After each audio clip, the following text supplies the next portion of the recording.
அதரிசனமான தேவனுடைய தற்ஸ்வரூபமும் நமக்கு முந்தின பேருமானவராகிய சர்வ சிருஷ்டிக்கும் முதற் பேரானவருமாகிய இயேசு கிறிஸ்துவின் நாமத்தினாலே உங்கள் யாவருக்கும் என் அன்பின் வாழ்த்துதல்கள்.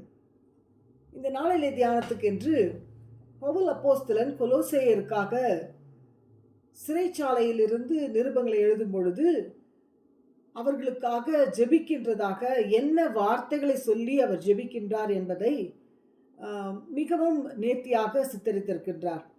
அவைகளை குறித்து ஒரு சிறு தியானத்தை நாம் ஏறெடுக்க போகிறோம். இந்த கொலோசே பட்டணம் என்பது இந்த பிரிகியா, சின்ன ஆசியாவில் உள்ள பிரிகியா என்ற இடத்துல இருக்கின்றதான ஒரு பட்டணம். இந்த பட்டணத்தில் இருக்கின்ற மக்கள் எருசலேமுக்கு பெந்தெகோஸ்தே நாளுக்கு சென்றார்கள். இப்படி செல்வது வழக்கம். அப்படி செல்லும் பொழுது அவர்கள் இயேசு கிறிஸ்துவினுடைய சுவிசேஷத்தை அறிந்து கொண்டபடியினாலே தங்களுடைய இடங்களிலே ஒரு சபையை ஸ்தாபிக்க வேண்டும் என்று அவர்கள் விரும்பினார்கள். இவர்கள் ஒரு பூர்வீக பட்டணத்தார்.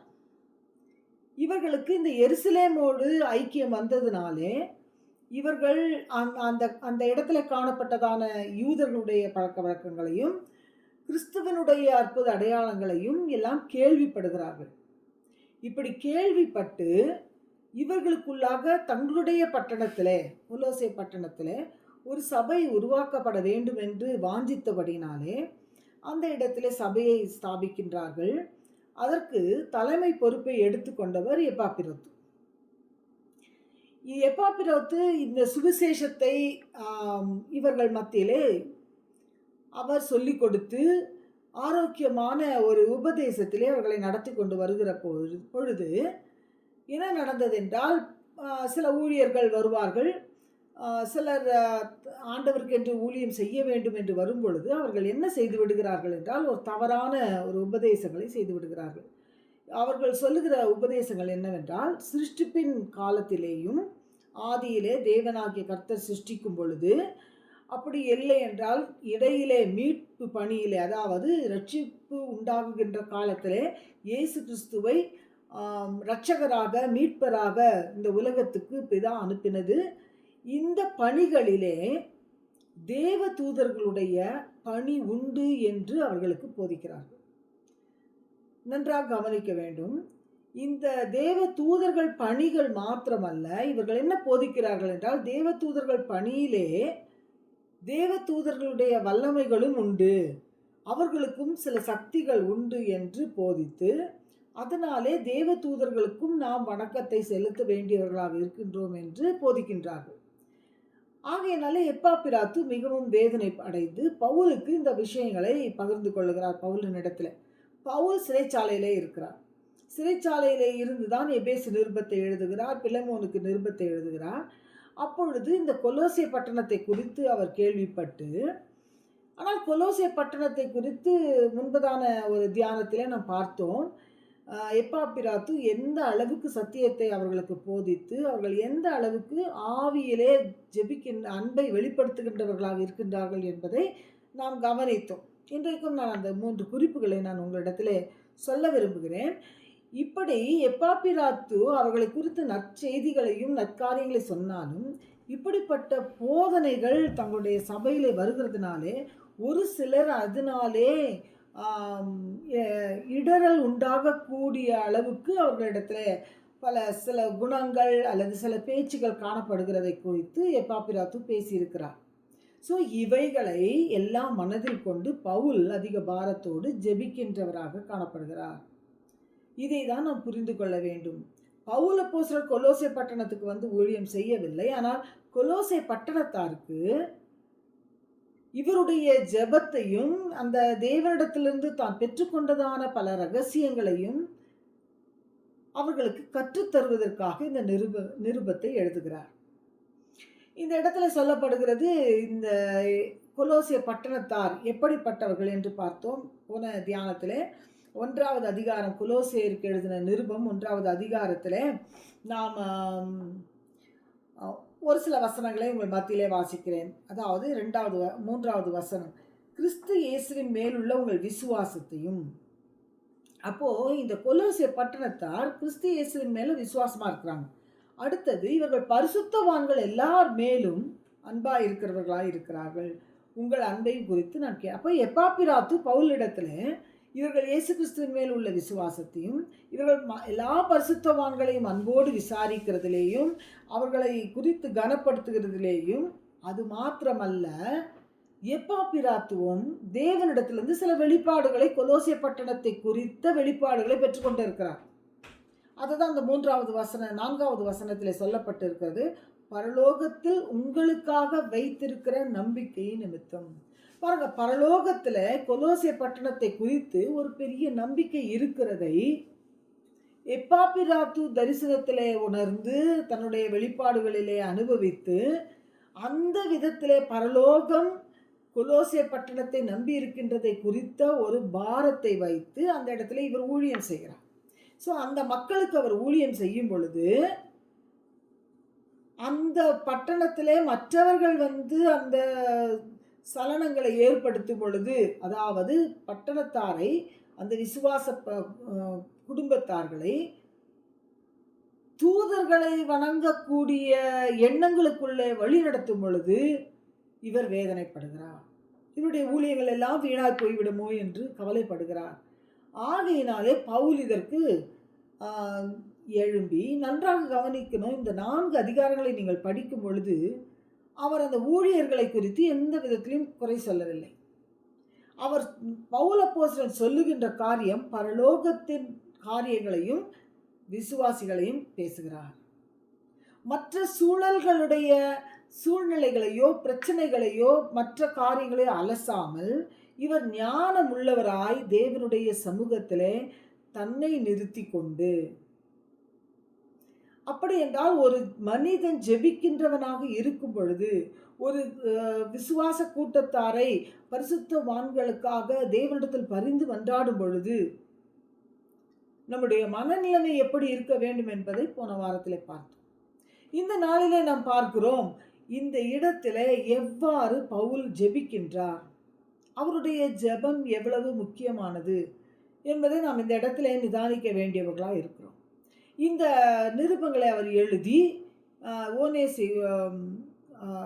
ஒனேசிமுக்கிட்டையும் திகிக்குக்கிட்டையும் கொடுத்து அனுப்புகிறார். எபேசு நிருபத்தையும் பிலேமோன் நிருபத்தையும் அவர் கொடுத்து அனுப்பும் பொழுது கொலோசை நிருபத்தையும் கொடுத்து அனுப்புகிறார். அப்போ இவர்கள் இந்த இடத்துக்கு வராங்க, கொலோசை பட்டணத்துக்கு வராங்க, அவங்க கிட்ட இந்த நிருபங்களை கொடுக்குறாங்க. அப்போ இவங்களையும் இன்ட்ரடியூஸ் பண்ணுறார். ஒனேசிமு இந்த குணத்தை உடையவன், திகிக்கு இந்த குணத்தை உடையவன். ஸோ உங்களுடைய ஊழியக்காரராகிய எப்பாப்பிராத்து இந்த தன்மையிலே உங்களை பற்றி என்னிடத்திலே பகிர்ந்து கொண்டிருக்கிறார். ஆனால் இந்த இடத்துல தெளிவாக, மிகவும் நிதானமாக பவுல் அப்போஸ்தலர் இந்த விசுவாச குடும்பத்தாருக்கு, இந்த பரிசுத்தவான்களுக்கு தன்னை வெளிப்படுத்தி, இந்த ஊழியர்களை வெளிப்படுத்தி, இதற்கு மேலாக பிதாவாகிய தேவனுடைய நாமத்தை அந்த இடத்துல மகிமைப்படுத்துகிறதை நாம் பார்க்கிறோம். இவருடைய ஜெபம் பிதாவை மகிமைப்படுத்தக்கூடியதாக, இயேசு கிறிஸ்துவனுடைய அந்த அன்பை பகிர்ந்து கொள்ளத்தக்கதாக. அப்போ அந்த இடத்துல அவர் 3 காரியங்களை சொல்லுகிறார். பிரியமானவர்களே, சகோதர சகோதரிகளே, கொலோசே பட்டணத்தார்களே, நீங்கள் இயேசு கிறிஸ்துவின் மேல் உள்ள விசுவாசத்தை நான் அறிந்திருக்கிறேன். அது மாத்திரமல்ல, நீங்கள் பரிசுத்தவான்களிடத்தில் இருக்கிற அன்பையும் நான் கேள்விப்படுகிறேன். நீங்கள் எல்லா பரிசுத்தவான்களையும் நன்றாக விசாரிக்கின்றவர்களாக இருக்கிறீர்கள். பரலோகம் உங்களை கொண்டு ஒரு உயர்ந்த நம்பிக்கை வைத்திருக்கிறதையும் நான் கேள்விப்படுகிறேன். இவைகளின் நிமித்தம் நான் உங்களிடத்துல எழுதுகிறேன். அப்போ அந்த 8வது வசனத்தில் சொல்றார், ஆவிக்குள்ளான உங்கள் அன்பையும். அப்படி என்றால் இதன் மாத்திரமல்லாமல் உங்களுடைய விசுவாசம், நம்பிக்கை, அன்பு உலக பிரகாரமாக மாம்சமாக இருக்கிறது மாத்திரமல்ல, ஆவிக்குள்ளாக நீங்கள் பிதாவை நேசிக்கிறதையும், இயேசு கிறிஸ்துவை நேசிக்கிறதையும், பரிசுத்த ஆவியானவருடைய வழி நடத்துதலை நேசிக்கின்றதையும், உங்கள் அன்பையும் குறித்து நான் கேள்விப்படுகிறேன், நான் தெரிந்து கொண்டேன். இது நிமித்தம் நான் உங்களுக்காக ஜெபிக்கின்றேன். எப்படி ஜெபிக்கின்றேன், என்னென்ன காரியங்களை குறித்து ஜெபிக்கின்றேன் என்று அந்த இடத்துல சொல்லுகிறார். பிதாவை ஸ்தோத்தரித்து ஜெபிக்கின்றதாகவும் சொல்லுகின்றார். பாருங்க, இந்த ஜெபத்திலே 9ஆம் வசனத்திலிருந்து ஒரு 13வது வசனம் வரையிலும் நாம் தியானிக்க போகிறோம். இதிலே ஒரு 7 குறிப்புகளை அவர் முன்னதாக வைக்கிறார். பிதாவாகிய தேவனுக்கு முன்பாக வைக்கிறார். என்ன வைக்கிறார்? இந்த கொலோசை பட்டணத்தார் பாருங்க, நீங்க இப்படி கள்ளோபதேசத்துல இருக்கீங்க, அப்படி இருக்கிறீங்க, இப்படி இருக்கீங்க, அத சொல்லல. அவர் என்ன சொல்லுகிறார்? நீங்கள் எல்லா ஞானத்தோடும், உங்களிடத்தில் ஞானம் வந்துருச்சுன்னா நீங்களாக எல்லாவற்றையும் பகுத்தறிந்து கொள்ளப் போகிறீர்கள். அதனால அவர் என்ன சொல்றார்? அவருடைய ஜெபம், நீங்கள் எல்லா ஞானத்தோடும் ஆவிக்குரிய விவேகத்தோடும் அவருடைய சித்தத்தை அறிகிற அறிவினாலே நிரப்பப்பட வேண்டும். இப்போ முதலாவது அவர் சொல்றாரு, முதலாவது உங்களுக்கு ஞானம் தேவை. எந்த ஞானம்? எல்லா ஞானம். அதாவது உலக ஞானமும் தேவை, தேவ ஞானமும் தேவை, மெய் ஞானமும் தேவை. உங்களுக்காக ஏற்படுத்தப்பட்டதான, ஏன்னா கொரிந்து சபைக்கு ஆல்ரெடி அவர் ஒரு நிருபத்தை எழுதிட்டார். இது எழுதும் பொழுது கிபி 60ஆம் நூற்றாண்டு. இதுக்கு முன்னாலேயே அவர் கொரிந்து பட்டணத்துக்கு லெட்டர் எழுதிட்டார். அப்போ கொரிந்து பட்டணத்தில் என்ன எழுதியிருக்கிறாரு? ஒவ்வொருவருக்காகவும் தேவனுடைய ஞானம் நம்முடைய ஞானமாக நமக்கு அருளப்படுகிறது. தேவ ஞானம் நமக்கு அருளப்படுகிறது, வைக்கப்பட்டிருக்கிறது. இது எந்த ஞானம் என்றால் நம்முடைய மகிமைக்காக ஏற்படுத்தப்பட்டது. எல்லாருமே நம்ம நினைக்கிறோம், பிதாவுடைய மகிமைக்காக தான் நம்ம வாழணும், இயேசு கிறிஸ்துவனுடைய மகிமைக்காக தான் வாழணும், நான் ஒன்றுமே இல்லை, நான் தூசி என்று பவுல் சொன்னதாக. பவுல் எந்த கான்டெக்ட்ல என்ன சொல்றாரு என்பதை நம்ம நிதானிக்கணும். நம்ம எல்லாவற்றையும் கொள்ளக்கூடாது. அதுதான் நான் சொல்றேன். அந்த இடத்துல அவர் என்ன சொல்றாரு? பிதாவாகிய தேவன் நம்முடைய மகிமைக்காக ஏற்படுத்தி வைத்திருக்கின்ற ஞானம். அப்போ உங்களுக்காக ஒரு ஞானம் ஏற்படுத்தி வைத்திருக்கிறார், எனக்காக ஒரு ஞானம் ஏற்படுத்தி வைத்திருக்கிறார். எதுக்கு நம்மளுக்கு ஞானம்? நம்மை மகிமைப்படுத்துவதற்காக. இப்போ தேவனுடைய அன்பு பாருங்க, நம்மை ஒன்றுமில்லாமல் சிருஷ்டிக்கவில்லை தேவன். நான் தேவனுடைய சமூகத்தில் போகும்போது நான் என்னை குப்பையாக எண்ணுகிறேன், அது வேறு. தேவ சமூகத்தில் என்னை தாழ்த்துகிறது வேறு. ஆனால் தேவன் நம்மை ஏதோ ஒரு சாதாரண சிருஷ்டிப்பாக இந்த உலகத்தில் வைக்கவில்லை. நமக்கென்று ஒரு தெய்வீக ஞானத்தை கொடுத்திருக்கிறார். அந்த தெய்வீக ஞானத்தை எதற்கு கொடுத்திருக்கிறார் என்றால் நம்முடைய மகிமைக்காக கொடுத்திருக்கிறார். அப்படிப்பட்ட ஞானம் இந்த கொலோசை பட்டணத்தாருக்கு கிடைக்க வேண்டும். ஏனென்றால் நீங்கள் அதுக்கு தகுதியானவர்கள் என்று அவர் நினைக்கின்றார். ஏனென்றால் அந்த தகுதியை முதலே சொல்லிடுறார். அந்த 8 வசனத்துல அவர் கொலோசை பட்டணத்தார் எந்த தகுதியிலே இருக்கின்றார்கள் என்பதை அவர் முன்னதாக அறிக்கையிடுகிறார். இந்த தகுதியிலே நீங்கள் இருப்பதினாலே உங்களுக்காக நான் இந்த வார்த்தையை சொல்லி ஜெபிக்கிறேன். நீங்கள் எல்லா ஞானத்தோடும் ஆவிக்குரிய விவேகத்தோடும். அப்போ இன்னைக்கு பாருங்க, எல்லாரும் இந்த ஞானம் வேலை செய்கிறது, அறிவு புத்தி வேலை செய்கிறது, நாங்கள் மிகவும் ஆவியானவரோடு இசைந்து இருக்கிறோம் என்று சொல்லி ஒரு விவேகமில்லாத ஒரு ஆராதனையோ, விவேகமில்லாத ஒரு பைபிள் ஸ்டடியோ, விவேகமில்லாத ஒரு காரியங்களையோ, நம்ம வாழ்க்கை முறைமைகளையோ நாம் வைத்து கொள்ளுகிறோம். இது ஆவியின் முதிர்ச்சியில் எப்படி நடக்குது, நாங்கள் ஆவிக்குள்ளாகுகிறோம் என்று ஒரு உலக பிரகாரமாகவே ஒத்துக்கொள்ள முடியாத தன்மைகளுக்குள்ளாக நாம் சென்று விடுகிறோம்.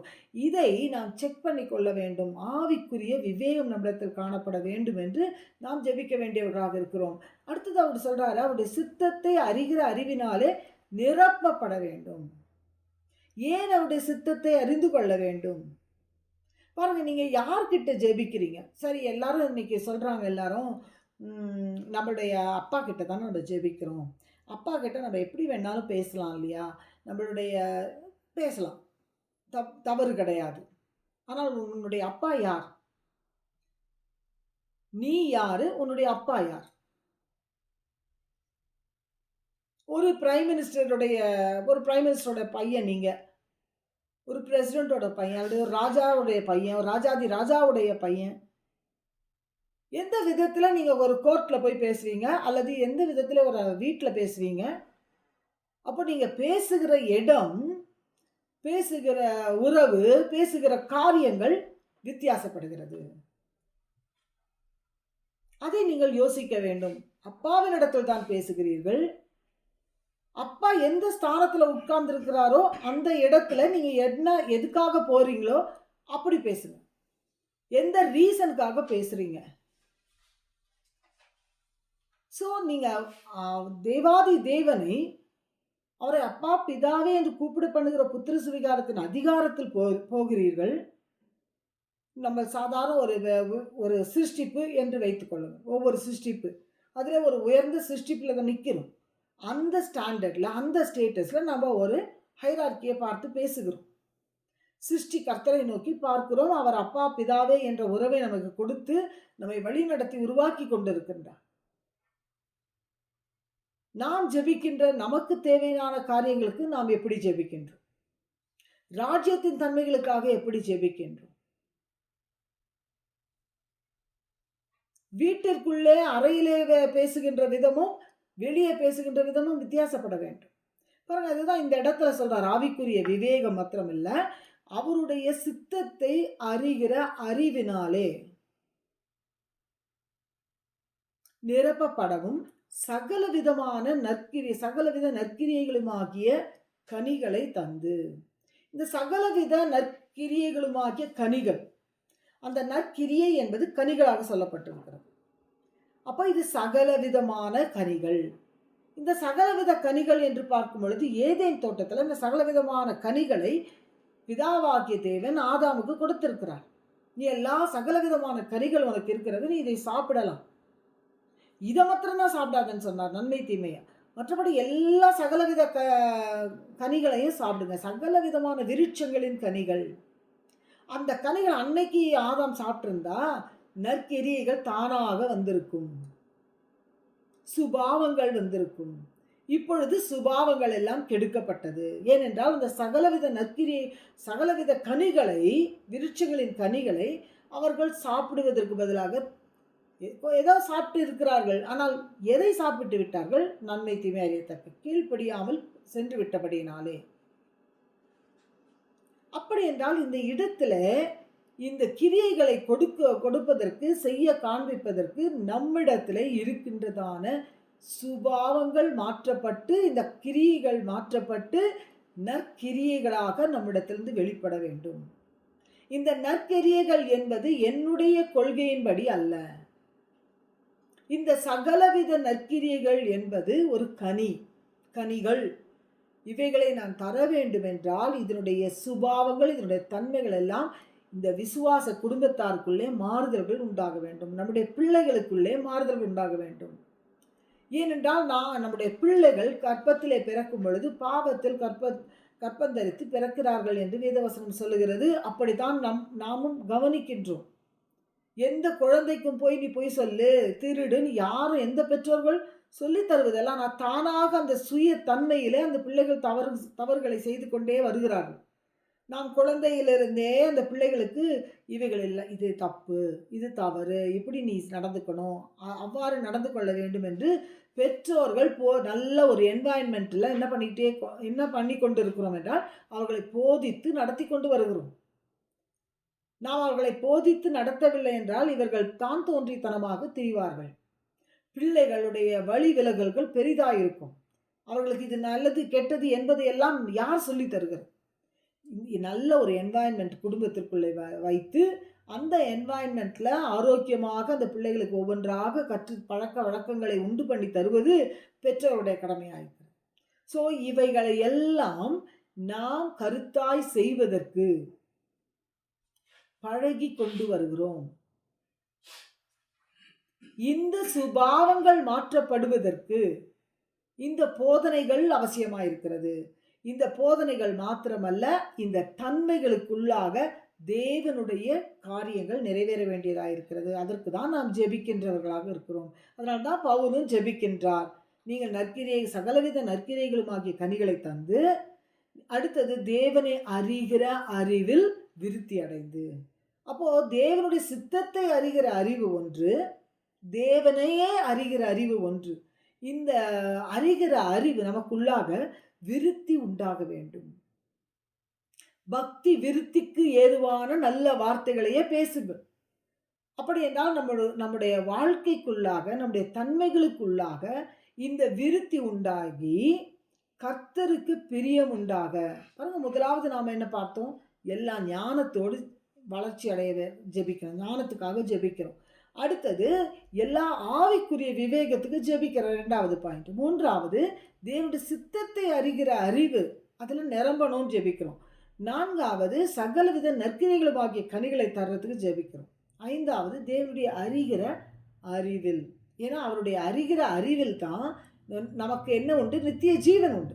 இப்போ தேவனோடு அறிகிற அறிவு என்ற இந்த வார்த்தையினுடைய டிரான்ஸ்லேஷன், அதாவது இதனுடைய மூல வார்த்தையை பார்ப்போமே என்றால், இது இந்த கொலோசியர் 3வது அதிகாரத்தில் சொல்லப்பட்ட ஒன்றான மெய் தேவனாகிய உம்மை யோவானில் சொல்கிறாரு, உம்மையும் நீர் அனுப்பினவராகிய இயேசு கிறிஸ்துவும் அறிவதே. அந்த அறிவதே என்ற வார்த்தை, இந்த அறிகிற அறிவு என்ற வார்த்தை, இன்னும் பல இடங்களில் இந்த அறிகிற அறிவு என்ற வார்த்தை பயன்படுத்தப்பட்டிருக்கிறது. அதனுடைய மூல வார்த்தை என்ன போடப்பட்டு இருக்கிறது என்றால், தேவனோடு உறவு கொள்ளுவதை குறித்து சொல்லப்படுகிறது. இது உறவினாலே உண்டாகுகின்றதான ஒரு பிணைப்பு, இசைவு. இது உறவினுடைய ஆழம். இந்த உறவினுடைய ஐக்கியத்தில் விருத்தி உண்டாக வேண்டுமே என்றால், இது படிப்பதினாலேயோ அல்லது மற்ற எந்த கிரியைகளினாலேயோ உண்டாவதல்ல. இது தேவனோடு நாம் இசைந்து அதற்கு கீழ்ப்படிவதிலே இருக்கிறது இந்த ரகசியம். இந்த இடத்துல அவர் சொல்லுகிறார் அறிவில் விருத்தி அடைந்து 5வது. அடுத்தது அவருக்கு பிரியம் உண்டாக நாம் மாறுகிறோம். அவருக்கு பிரியம் உண்டாவதற்காக அவருக்கு பாத்திரராய் நாம் நடந்து கொள்ள வேண்டும். 6வது பாயிண்ட். அவருக்கு பிரியம் உண்டாக வேண்டும் என்றால் அவருடைய பாத்திரமாக அவருக்கு விரும்புகிற தன்மை நம்மிடத்துல இருக்கணும். நம்முடைய குணத்தை வச்சு ஆண்டவரே நான் இப்படித்தான், என்னை புரிஞ்சுக்கோங்க, என்னை நீங்க நேசிக்கிறேன்னு சொல்றீங்க. உண்மையாகவே தேவனாகிய கர்த்தர் உங்கள் மீது இரக்கமும் உருக்கமும் நீடிய சாந்தமும் மிகுந்த கிருபையும் ஐஸ்வர்யத்தையும் கொடுத்து உங்களை உண்மையுள்ளவராய் நேசிக்கின்றார். ஆனால் அவருக்கு நீங்கள் பாத்திரமாய் மாறுவது என்பது உங்களுடைய கரத்திலே என்னுடைய கரத்திலே இருக்கிறது. நான் எப்படி வேண்டுமானாலும் வாழலாம், அவருடைய அன்பை எவ்வளவு வேண்டுமானாலும் எடுத்துக்கொண்டு அதை ஒரு அட்வான்டேஜா எடுத்துக்கலாம். பட் நீங்க அநேக காரியங்களை நாம் இழந்து விடுகிறவர்களாக இருக்கிறோம், அன்வர்தியா ஆயிடுறோம், தகுதி இல்லாத. அதாவது நாம் வாழுகிற பூமி என்பது பரமண்டலங்களில் இருக்கிற தன்மையும் பூமியிலே இருக்கிற தன்மைகளுக்கும் ஒரு வித்தியாசம் இருக்கிறது. இந்த பூமியிலே நம்மளுடைய ஆளுகை பொல்லாதவனுடைய கையிலே இருக்கிறது. இந்த ஆளுகையில இருந்து கொண்டு உயர்ந்த தன்மையை நாம விசுவாசித்து கொண்டிருக்கிறோம். மிகுந்த உயர்ந்த உன்னதமான தன்மைகளை இங்கே நாம் அனுபவித்துக் கொண்டிருக்கின்றோம். அப்படி என்றால் நம்முடைய சுபாவங்களுக்குள்ளே ஒரு போராட்டம் இருக்கத்தான் செய்யும். ஆனால் அதை ஜெயிக்க வேண்டியவர்களாக இதிலே நாம் தேவனுக்கு பிரியமான பாத்திரமாக மாறுவதற்கு இவைகளை எல்லாம் நாம் ஜெயிக்கக்கூடியவர்களாக, சத்ருவின் கிரியைகளை எல்லாம் ஜெயிக்கக்கூடியவர்களாக, நம்மை மாற்றிக்கொள்ளக்கூடியவர்களாக நாம் இருக்க வேண்டும். இதற்கு உதவிக்காக தான் நாம் ஜெபிக்கின்றோம். தேவனே எனக்கு உதவி செய்யும், உமக்கு பிரியம் உண்டாக நான் பாத்திரமாக மாற வேண்டும். என்னுடைய பாத்திரம், இந்த பாத்திரமானது, இந்த சரீரமானது உம்மை பிரியப்படுத்தக்கூடியதாக மாற வேண்டும். அப்போ என்னுடைய சுபாவங்களும் என்னுடைய கிரியைகளும் உம்மை பிரியப்படுத்தணும், என்னுடைய எண்ணங்கள் உம்மை பிரியப்படுத்தணும். நான் மாறித்தான் இந்த சரீரத்தினுடைய மாம்சத்தினுடைய குடும்பமோ அந்த ஊரோ அல்லது உங்களுடைய சமுதாயத்தினுடைய எல்லா தன்மைகளையும் நீங்க மிதித்து தான் ஆக வேண்டும், அழித்து தான் ஆக வேண்டும். நீங்கள் கர்த்தருக்கு பிரியம் உண்டாக தக்கதான எண்ணங்களும் வார்த்தைகளும் கிரியைகளும் மாறிய அந்த ஸ்டேட்டஸ், அந்த ஸ்டாண்டர்டை நீங்க உயர்த்தி கொள்ள வேண்டும். இன்னும் நான் குழந்தையா இருப்பேன், நான் இன்னும் ஏனோ தானோ என்று வாழ்வேன் என்பது நம்முடைய மடத்தனத்தை குறிக்கிறது. நம்முடைய அறியாமை மாத்திரமல்ல, நம்மை மாற்றிக்கொள்ள கூடாத ஒரு திமிரை குறிக்கிறது, பெருமையை குறிக்கிறது, மேட்டிமையை குறிக்கிறது, ஒரு தாழ்மையற்ற சிந்தையை குறிக்கிறது. தேவனுக்கு உகந்த பிரியமாக மாற வேண்டும் என்ற துடிப்பு, அந்த வைராக்கியம், அந்த அன்பு இருக்க வேண்டும், அந்த பாசம் இருக்க வேண்டும். தேவன் எனக்கு இவ்வளவு செய்திருக்கிறாரே, செய்து கொண்டிருக்கிறாரே, இனியும் நித்திய காலமாக என்னை வணைந்து கொண்டிருக்கின்றாரே, அப்படி என்றால் நான் யார், தேவன் யார், என்னுடைய உறவு என்ன, என்னுடைய ஸ்டேட்டஸ் என்ன, அந்த எனக்கு எதுவும் வேணாம் ஆண்டவரே. சோ நீ அது ஆக்கினை தீர்ப்புக்கு பங்காளியாக மாறிவிடுவாய். சாதாரண விஷயம் கிடையாது. தேவன் இன்றைக்கு அன்பா இருக்கின்றார், ஆனால் நாளைக்கு நியாயாதிபதியாக இருப்பார். உனக்கு நான் இவ்வளவு காரியம் வைத்திருந்தும் நீ உதாசனப்படுத்துகிறாயே, நீ உன்னுடைய சிருஷ்டி கர்த்தராகிய என்னை நீ உதாசனப்படுத்துகிறாயே என்றுதான் வேதனைப்படுகிறார். ஆகையினாலதான் இன்றைக்கு பவுல் அப்போஸ்தலன் ஜெபிப்பது போல நாம் ஒருவருக்காக ஒருவர் ஜெபிக்க வேண்டியவர்களாக இருக்கிறோம். பாருங்க, அடுத்த ஒரு குணத்தை பார்க்க போகிறோம். 3 காரியத்தை அவர் சொல்லுகிறார். சந்தோஷம், பொறுமை, நீடிய சாந்தம். சந்தோஷம் இருக்கணும். என்ன இந்த இடத்துல இவ்வளோ பிரச்சனைகள் இருக்கு, நான் எப்படி சந்தோஷமா இருக்க முடியும்? தேவன் விரும்புகிற சந்தோஷத்தை தேவன் உங்களுக்கு தந்தருளும்படிக்கு இன்றைக்கு நான் உங்களுக்காக ஜெபிக்கிறேன். இந்த சந்தோஷம் என்பது தேவனிடத்திலிருந்து மனிதனுக்கு கொடுக்கப்படுகின்ற ஒரு சந்தோஷம். இது மாம்சத்துக்கு அப்பாற்பட்ட சந்தோஷம். இது பொறுமை. இதுவும் சரீர பிரகாரமாக அல்ல, தேவனிடத்திலிருந்து வர வேண்டியதான பொறுமை. நீடிய சாந்தம். இந்த 3மே தெய்வீக குணங்கள். இந்த தெய்வீக குணங்களை நான் பெற்றுக்கொள்ள வேண்டும். இது உண்டாக வேண்டும். அதுதான் டாக்டர் பவுல் சொல்கிறார். சந்தோஷத்தோட கூடிய எல்லா பொறுமையும் நீடிய சாந்தமும் உண்டாவதற்கு. அப்ப இந்த 3ம் நமக்குள்ளே உண்டாக்கப்பட வேண்டும். இந்த உண்டாக்கப்படுதல் நம்மாலே முடியாது, தேவனாகிய கர்த்தர் தான் நமக்குள்ளே செய்ய வேண்டும். இதற்காக தான் நாம் விண்ணப்பிக்கிறோம். பாருங்க, என்னென்ன காரியத்துக்கும் நம்ம ஜெபிக்கிறோம். இவைகளெல்லாம் கொஞ்சம் ஒதுக்கிவிட்டு, இது அழியாத ஒரு குணாதிசயத்துக்காக நாம் தேவனுடைய குணத்தை நமக்குள்ளே கொண்டு வருவதற்கு விண்ணப்பிக்கிறோம். அப்படி விண்ணப்பிக்கும் போது உண்டாக இது இந்த சந்தோஷமும் நீடிய சாந்தமும் பொறுமையும் எனக்குள்ள உண்டாக வேண்டும் என்றால் எனக்கு என்ன வேணும்னா பலம். பாருங்க, இந்த இடத்துல சொல்லப்பட்டிருக்கிறது மகிமையான அவருடைய வல்லமையின்படி. சந்தோஷத்தோட கூடிய எல்லா பொறுமையும் நீடிய சாந்தம் உண்டாவதற்கு மகிமையான அவருடைய வல்லமையின்படி. அளவு எந்த அளவின்படி எனக்கு உண்டாகணும்னா அவருடைய வல்லமையின்படி. அந்த வல்லமை எப்படிப்பட்ட குணாதிசயம் உள்ள வல்லமை? அவருடைய மகிமையான வல்லமை. அந்த வல்லமையின்படி, அந்த அளவின்படி நாம ஒரு அளவுகோல் போடல, அவர் ஒரு அளவுகோல் வைக்கிறார். அதன்படி எல்லா வல்லமையாலும் நான் பலப்படுத்தப்பட வேண்டும் என்று வேண்டிக் கொள்ளுகிறேன். பாருங்க, இந்த 7 குறிப்புகளை அவர் சொல்லும் பொழுது எவ்வளவு தெளிவு, எவ்வளவு ஞானம் அந்த வார்த்தையில. சோ இந்த வார்த்தைகளினாலே நாம் வெளிப்பாடுகளை பெற்று ஜெபிக்கின்றவர்களாக இருப்போமே என்றால் நம்மிடத்திலே இப்படிப்பட்ட வார்த்தைகள் பிறக்கும். இப்படிப்பட்ட வார்த்தைகள் பிறக்கவில்லை என்றால் இப்படி ஏற்கனவே வெளிப்படுத்தப்பட்டதான இந்த வார்த்தைகளை கொண்டு நாம் விண்ணப்பிக்க வேண்டியவர்களாக இருக்கிறோம். அப்படி தேவனுடைய சுபாவங்களுக்காக நாம் விண்ணப்பிக்கும் பொழுது, அவரிடத்தில் கேட்கும் பொழுது, அவரிடத்தில் வேண்டுதல் செய்யும் பொழுது, அநித்தியமான காரியங்களை குறித்து நீங்கள் விண்ணப்பிக்கிறதை குறித்து, நான் உங்கள் தேவைகளை சந்திக்கின்ற தேவன் ஒருவர் உண்டு, நம்மளுடைய ராஜ்யத்தின் தன்மைகளுக்காக நீங்கள் ஜெபிக்க வேண்டும். அதை தான் இந்த இடத்துல சொல்கிறார். பாருங்க, எப்பாப்பிராத்துவும் ஜெபிக்கிறார்.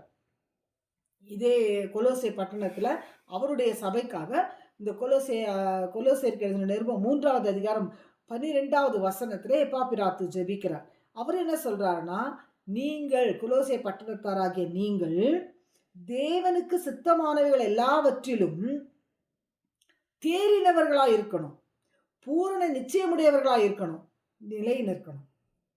3 காரியங்களுக்காக ஜெபிக்கின்றார். தேறினவர்கள், பூரண நிச்சயம் உள்ளவர்கள், நிலை நிற்க வேண்டியவர். தன்னுடைய சபை மக்களுக்காக இவர் எப்பாப்பிராத்து ஜெபிக்கின்றார். தேறினவர்களுக்காகவும். தேறினவர்களாக நீங்க இருக்கணும். எதுல? அவரை சித்தத்தை அறிகிற அறிவில. அப்போ இந்த இந்த எப்பாப்பிராத்துவும் பவுலும் ஜெபிக்கின்ற ஜெபத்துல தேவனுடைய சித்தத்தை நாம் பகிர்ந்து கொள்வது, அதை தேறினவர்களாய் மாறுவது எதற்காக? அவருடைய சித்தத்தை நாம் ஏற்றுக்கொள்ள வேண்டும். தேவன் சித்தத்தின்படி அவர் செய்து கொண்டு இருக்கட்டுமே. பாருங்க, 1வது அதிகாரத்தில் 12வது வசனம் 13வது வசனத்தை 3 காரியங்களை அவருடைய சித்தத்தை நிறைவேற்றக்கூடிய ஒரு குறிப்பை சொல்லி நான் முடிக்கிறேன். 12வது வசனம் 13வது வசனம். ஒளியில் உள்ள பரிசுத்தவான்களுடைய சுதந்திரத்தில் பங்கடைவதற்கு. இப்போ இன்றைக்கு நம்முடைய ஸ்டேட்டஸ் என்ன? நம்ம எதுக்காக நம்ம ஆயத்தப்படுத்துகிறோம்? அவருடைய சித்தம் என்ன? ஒளியில் உள்ள பரிசுத்தவான்களோடு நம்ம ஐக்கியமாகணும். பரலோகத்தில் உள்ளவைகளையும் பூலோகத்தில் உள்ளவைகளையும் ஒன்றுபடுத்துகிறார். இது இல்லாம ஒளியில் உள்ள பரிசுத்தவான்களுடைய சுதந்திரத்துக்கு பங்காளியா மாத்துறார். இந்த பங்காளியா நம்ம மாற்றும் நம்மை தகுதி உள்ளவர்கள் ஆக்கினவரும். அப்ப இந்த தகுதியை ஏற்கனவே நமக்கு சிருஷ்டித்து வைக்கிறார். ஒளியில் உள்ள பரிசுத்தவானுடைய சுதந்திரத்துக்கு பங்காளிகளை நம்ம மாறணும்னா நம்ம என்ன செய்யறாருன்னா அதுக்கு தகுதியாக்கணும். இந்த தகுதி நமக்கு எப்படி கிடைக்கும் என்றால் இருளின் அதிகாரத்தினின்று நம்மை விடுதலையாக்கி. அதனால இந்த தகுதி எப்படி வரணும்? இருள் தன்மை இருக்கக்கூடாது, அடிமைத்தனம் இருக்கக்கூடாது, பாவத்தின் சம்பளம் மரணம் என்ற தன்மை இருக்கக்கூடாது. இவைகளெல்லாம் மாற்றுகிறார் இயேசு கிறிஸ்துவின் மூலமாக. மாற்றிட்டு பிதா என்ன செய்கிறார் பாருங்க, தமது அன்பின் குமாரனுடைய ராஜ்யத்திற்கு உட்படுத்தினவருமாகிய. அப்போ பிதாவுடைய சித்தம் என்ன? அவருடைய தெய்வீக தன்மை என்ன? உன்னையும் என்னையும் சிருஷ்டித்து அந்த ஒரு மேன்மையான குணங்களுக்குள்ளே கொண்டு வந்து இயேசு கிறிஸ்துவின் மூலமாக மீட்பையும் ரட்சிப்பையும் அருளி செய்து அந்த இருளின் தன்மை எல்லா பொல்லாத தன்மைகளையும் பூமியை அந்த அதிகாரத்தில் நாம் இருக்க அந்த டிஃப்ரெண்ட் கவர்மெண்ட்டுடைய செட்டப் எல்லாவற்றையும் அழித்து விட்டு நம்மை விடுதலையாக்கி அந்த பரிசுத்தவான்களுடைய மேன்மையை நாம் அடைந்து யாருடைய ராஜ்யத்துக்கு? தன்னுடைய அன்பின் குமாரனுடைய ராஜ்யத்துக்கு நம்மை உட்படுத்துகிறார். இதனால தான் எப்பா பிராத்து என்ன ஜெபிக்கிறார்? தேறினவர்களாக இருக்கணுமே, உம்முடைய சித்தத்தை நிறைவேற்றுவதற்கு, உம்முடைய சித்தத்தை அறிகிற அறிவிலே, தேவனை அறிகிற அறிவிலே விருத்தி அடைந்து அந்த சித்தத்தை அறிகிற அறிவிலே தேறினவர்களாயும் பூரண நிச்சயம் நமக்கு இருந்தால் தான் இதிலெல்லாம் ஓடுவோம். இல்லைன்னா பூமியை பார்த்துட்டு திரும்பிடுவோம். இந்த பூரண நிச்சயம் நமக்குள்ளே உண்டாக வேண்டும். அடுத்தது இதில் நிலை நிற்க வேண்டும். இந்த ராஜ்யத்தின் அமைப்பிலே, இந்த ராஜ்யத்தின் தன்மையிலே நாம் நிலை நிற்க வேண்டும். இது ஹெவன்லி கவர்மெண்ட், இது கிங்டம். இந்த ஒரு உறவு, இந்த ஒரு ஸ்டேட்டஸ், இந்த ஒரு அந்தஸ்து, இந்த ஒரு மேன்மை மனிதனுக்கு உண்டு. இவைகளை நாம் அறிந்து கொள்வது மாத்திரமல்ல, அதற்குரிய சுபாவங்கள் நமக்குள்ளே வர வேண்டும். இதற்கு முதலாவது ஜெபிப்போம். அடுத்தது இந்த ஜெபிக்க இந்த வார்த்தைகள் நமக்குள்ளே ஆம் என்றும் ஆமேன் என்றும் நிறைவேறும்.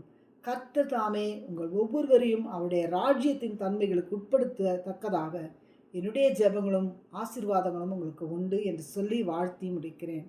ஆமேன். நேற்றும் இன்றும் என்றும் மாறாத என் ஆண்டவராகிய இயேசு கிறிஸ்துவின் உயிர்த்தெழுந்த வலிமையான நாமத்தினாலே உங்கள் யாவருக்கும் என் அன்பின் வாழ்த்துக்களை நான் தெரிவித்துக் கொள்கின்றேன். எல்லாருமாக நலமாக இருப்பீர்கள் என்று சொல்லி நான் விசுவாசிக்கின்றேன். கர்த்தருடைய வழிநடத்துதல் நாம் அனைவரோடு கூட இருக்கின்றபடியினாலே, தெய்வத்தை சார்ந்து நாம் வாழ்கின்றதான வாழ்க்கையை நாம் ஏற்படுத்தி கொண்டு இருக்கின்றபடியினாலே, அவருடைய பலன், அவருடைய சத்துவம், அவருடைய கிருபை நம்மை முழுவதுமாக தாங்குகின்றதாக, பலப்படுத்துகின்றதாக, நம்மை விடுதலையாக்குகின்றதாக, நம்மை வழிநடத்துகின்றதாக இருக்கிறது என்பதை நாம் அறிந்து கொண்டு வருகின்றோம். இன்றைய தினத்திலேயும் ஆண்டவராகிய இயேசு கிறிஸ்துவை குறித்ததான அந்த ரகசியங்கள், அதாவது வார்த்தை எப்படி அப்பமாக மாறினது என்பதை குறித்ததான ரகசியங்களை நாம் பார்த்து கொண்டு வருகின்றோம். இன்றைய தினத்திலேயும் இந்த அப்பத்தை குறித்ததான ஒரு சில பகுதிகளை நாம் ஆராய்ந்து பார்க்க விரும்புகின்றோம். எனவே அப்பம் என்று சொல்லுகின்றதான நேரத்தில் அது புசிக்கக்கூடியதான ஒன்றாக, நம்மை திருப்திப்படுத்துகின்ற ஒன்றாக, நம்மை ஆரோக்கியத்திற்குள்ளாக நடத்துகின்ற ஒன்றாக இருக்கிறது என்பதை நாம் விளங்கிக் கொள்ளுகின்றோம். புசிப்பு என்று சொல்லுகின்றதான அந்த வார்த்தை மிகவும் முக்கியத்துவம் வாய்ந்த ஒரு வார்த்தையாக இருக்கிறது. அதனாலே நம்முடைய சரீரத்திற்கோ அல்லது நம்முடைய ஆத்துமாவுக்கோ நம்முடைய ஆவிக்கோ இந்த புசிப்பை, இந்த ஆகாரத்தை, இந்த அப்பத்தை எப்படியாக நாம் கொடுக்கின்றோம், அதனாலே நம்முடைய வளர்ச்சி எப்படிப்பட்டதாக இருக்கிறது, நம்முடைய வாழ்க்கை எந்த விதங்களிலே நல்ல ஆரோக்கியமான தன்மைகளுக்குள்ளாக செயல்படுகிறது என்பதை மிக தெளிவாக வேத வசனத்திலிருந்து நாம் ஆராய்ந்து கொண்டு வருகின்றோம். அப்போ பரமண்டலத்திலே ஆதியிலே ஆண்டவராகிய இயேசு கிறிஸ்து, அதாவது தெய்வம் என்று சொல்லுகின்ற நம்முடைய பிதா, அவருடைய ஆத்துமாவாக இருக்கின்றதான இயேசு கிறிஸ்து, அவருடைய ஆவியாக இருக்கின்றதான பரிசுத்த ஆவியானவர், இந்த திரியேக தெய்வம் முதல் பகுதியிலே ஆதியிலே தன்னை வார்த்தையாக வெளிப்படுத்துகிறார்கள் என்று சொல்லி நாம் பார்க்கின்றோம். வார்த்தையே ஆதியிலே தேவனாக இருந்தது. அப்போ அந்த யோவான் எழுதின சுவிசேஷம் 1வது அதிகாரம் 1வது வசனத்தில் இந்த தெய்வத்தை குறித்ததான மகத்துவங்களை நாம் பார்க்க முடியும். அப்போ ஆதியிலே, அதாவது வார்த்தையே ஆதியிலே தேவனிடத்தில் இருந்தது, அது தேவனாக இருந்தது. அப்போ வார்த்தையாக இருந்ததான அந்த தெய்வம் உலகத்திற்கு வரும்பொழுது அவர் தன்னை மாம்சத்தின் வடிவிலே இந்த உலகத்திற்கு வெளிப்படுத்துகின்றார். மாம்ச வடிவம் எடுத்து இந்த உலகத்தில் அவர் 33 ஆண்டுகள் இந்த உலகத்திலே தன்னை வெளிப்படுத்தினார் என்று சொல்லி நாம் பார்க்கின்றோம். இதை யோவான் எழுதின சுவிசேஷம் 1வது அதிகாரம் 1 முதல் 14 வசனங்கள் வரையாக இவைகளை நாம் வாசிக்கலாம். மனிதன் புசிக்கத்தக்கதான அல்லது ருசிக்கத்தக்கதான அப்பமாக, ஆகாரமாக அவர் தன்னை மாற்றுகின்ற அனுபவத்தை தான் இந்த நாட்களிலே நாம் பார்க்க போகின்றோம்.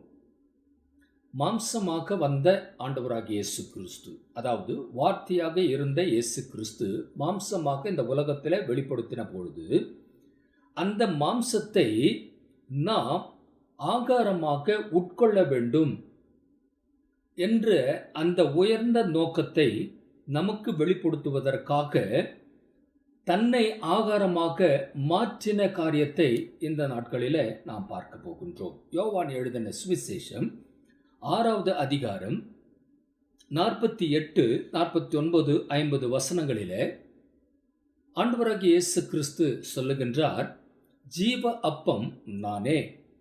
உங்கள் பிதாக்கள் வனாந்தரத்திலே மன்னாவை புசித்திருந்தும் மரித்தார்கள்.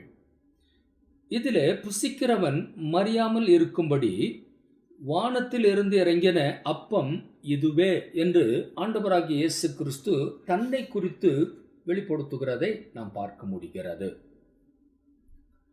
ஆண்டவராகிய இயேசு கிறிஸ்து இந்த உலகத்தில் வருவதற்கு பல ஆண்டுகளுக்கு முன்பாக சங்கீதக்காரன் இதை தீர்க்க தரிசனமாக வெளிப்படுத்தும் பொழுது, சங்கீதங்களின் புஸ்தகம் 34வது அதிகாரம் 8வது வசனத்தில், கர்த்தர் நல்லவர் என்பதை ருசித்து பாருங்கள், அவர் மேல் நம்பிக்கையாய் இருக்கிற மனுஷன் பாக்கியவான் என்கின்றார். மிக தெளிவாக இந்த வார்த்தைகள் நமக்கு வருகிறதை பார்க்க முடியும். இப்போ கர்த்தர் நல்லவர் என்பதை என்ன பண்ணணுமா, நாம ருசித்து பார்க்க வேண்டும். இப்போ தெய்வத்தை நாம் ருசித்து பார்க்க வேண்டும் என்று அவர் சொல்லுகின்றார். அந்த மாம்சத்தை நாம் ருசித்து பார்க்க வேண்டும் என்று அவர் தீர்க்க தரிசனமாக சொல்லுகின்றார். கர்த்தர் நல்லவர் என்பதை ருசித்து பாருங்கள், அவர் மேல் நம்பிக்கையாய் இருக்கிற மனுஷன் பாக்கியவான் என்கிறார். இதை பல ஆண்டுகளுக்கு முன்பாக இந்த சங்கீதக்காரன் இயேசு கிறிஸ்துவை ருசித்து பார்த்ததினாலே, தீர்க்க தரிசனமாக அதை உணர்ந்ததினாலே, அந்த தெய்வத்தினுடைய மேன்மைகளை, அந்த மகத்துவங்களை அவர் அனுபவித்ததனால அவர் சொல்லுகின்றதான அந்த வார்த்தை தான் கர்த்தர் நல்லவர், அவரை நாம் ருசித்து பார்க்க வேண்டும் என்று அவர் விளம்புகிறதை நாம் பார்க்க முடிகிறது. அப்போ இந்த ருசியினுடைய அனுபவம் என்ன என்பதை சங்கீதக்காரன் அனுபவித்தது போல நாமும் அனுபவிக்க வேண்டியவர்களாக இருக்கின்றோம். அப்போ முதல் காரியம், ருசியின் அனுபவம் என்ன? கர்த்தர் நல்லவர் என்பதை ருசித்து பார்க்க வேண்டும் என்று அவர் சொல்லுகின்றதான நேரத்தில், அதாவது இந்த தெய்வத்தை குறித்ததான வல்லமையை, ரட்சிப்பை, அவருடைய அன்பை, அவருடைய மகிமையை, அவருடைய துதியை, அவருடைய வழிநடத்துதலை நாம் அன்றாடம் ருசித்து பார்க்க வேண்டியவர்களாக இருக்கின்றோம். அன்றாடம் நாம் அனுபவிக்க வேண்டியவர்களாக இருக்கின்றோம்.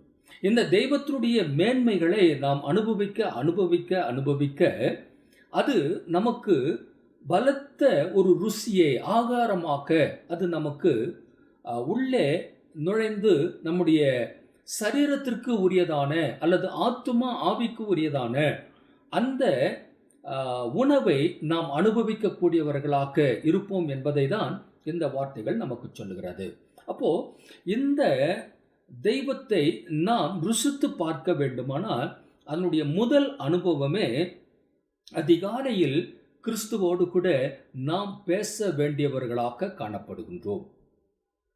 அதிகாலையிலே கிறிஸ்துவுடன் கூட நாம் பேச வேண்டியவர்களாக இருக்கும் பொழுது, அவரோடு கூட உறவாடுகின்றவர்களாக, அவரிடத்தில் நம்முடைய தேவைகளை சொல்லி அதை சந்திக்க வைக்கக்கூடியவர்களாக நாம் செயல்பட வேண்டியவர்களாக இருக்கின்றோம். அப்போ அதிகாலையில் கிறிஸ்துவோடு கூட நாம் உறவாடுகின்றவர்களாக, அந்த தெய்வத்தோடு கூட நாம் காணப்படுகின்றவர்களாக, அந்த தெய்வத்தினுடைய மேன்மைகளை அனுபவிக்கக்கூடியவர்களாக, அல்லது அந்த தெய்வத்தினிடத்தில் நம்மை முழுமையாக தாழ்த்தி அவரிடத்திலிருந்து அந்த நாளுக்குரியதான ஆலோசனைகளை பெற்றுக்கொள்ளத்தக்கதாக அந்த அதிகாலையில் நாம் அவரிடத்தில் செல்ல வேண்டியவர்களாக இருக்கின்றோம்.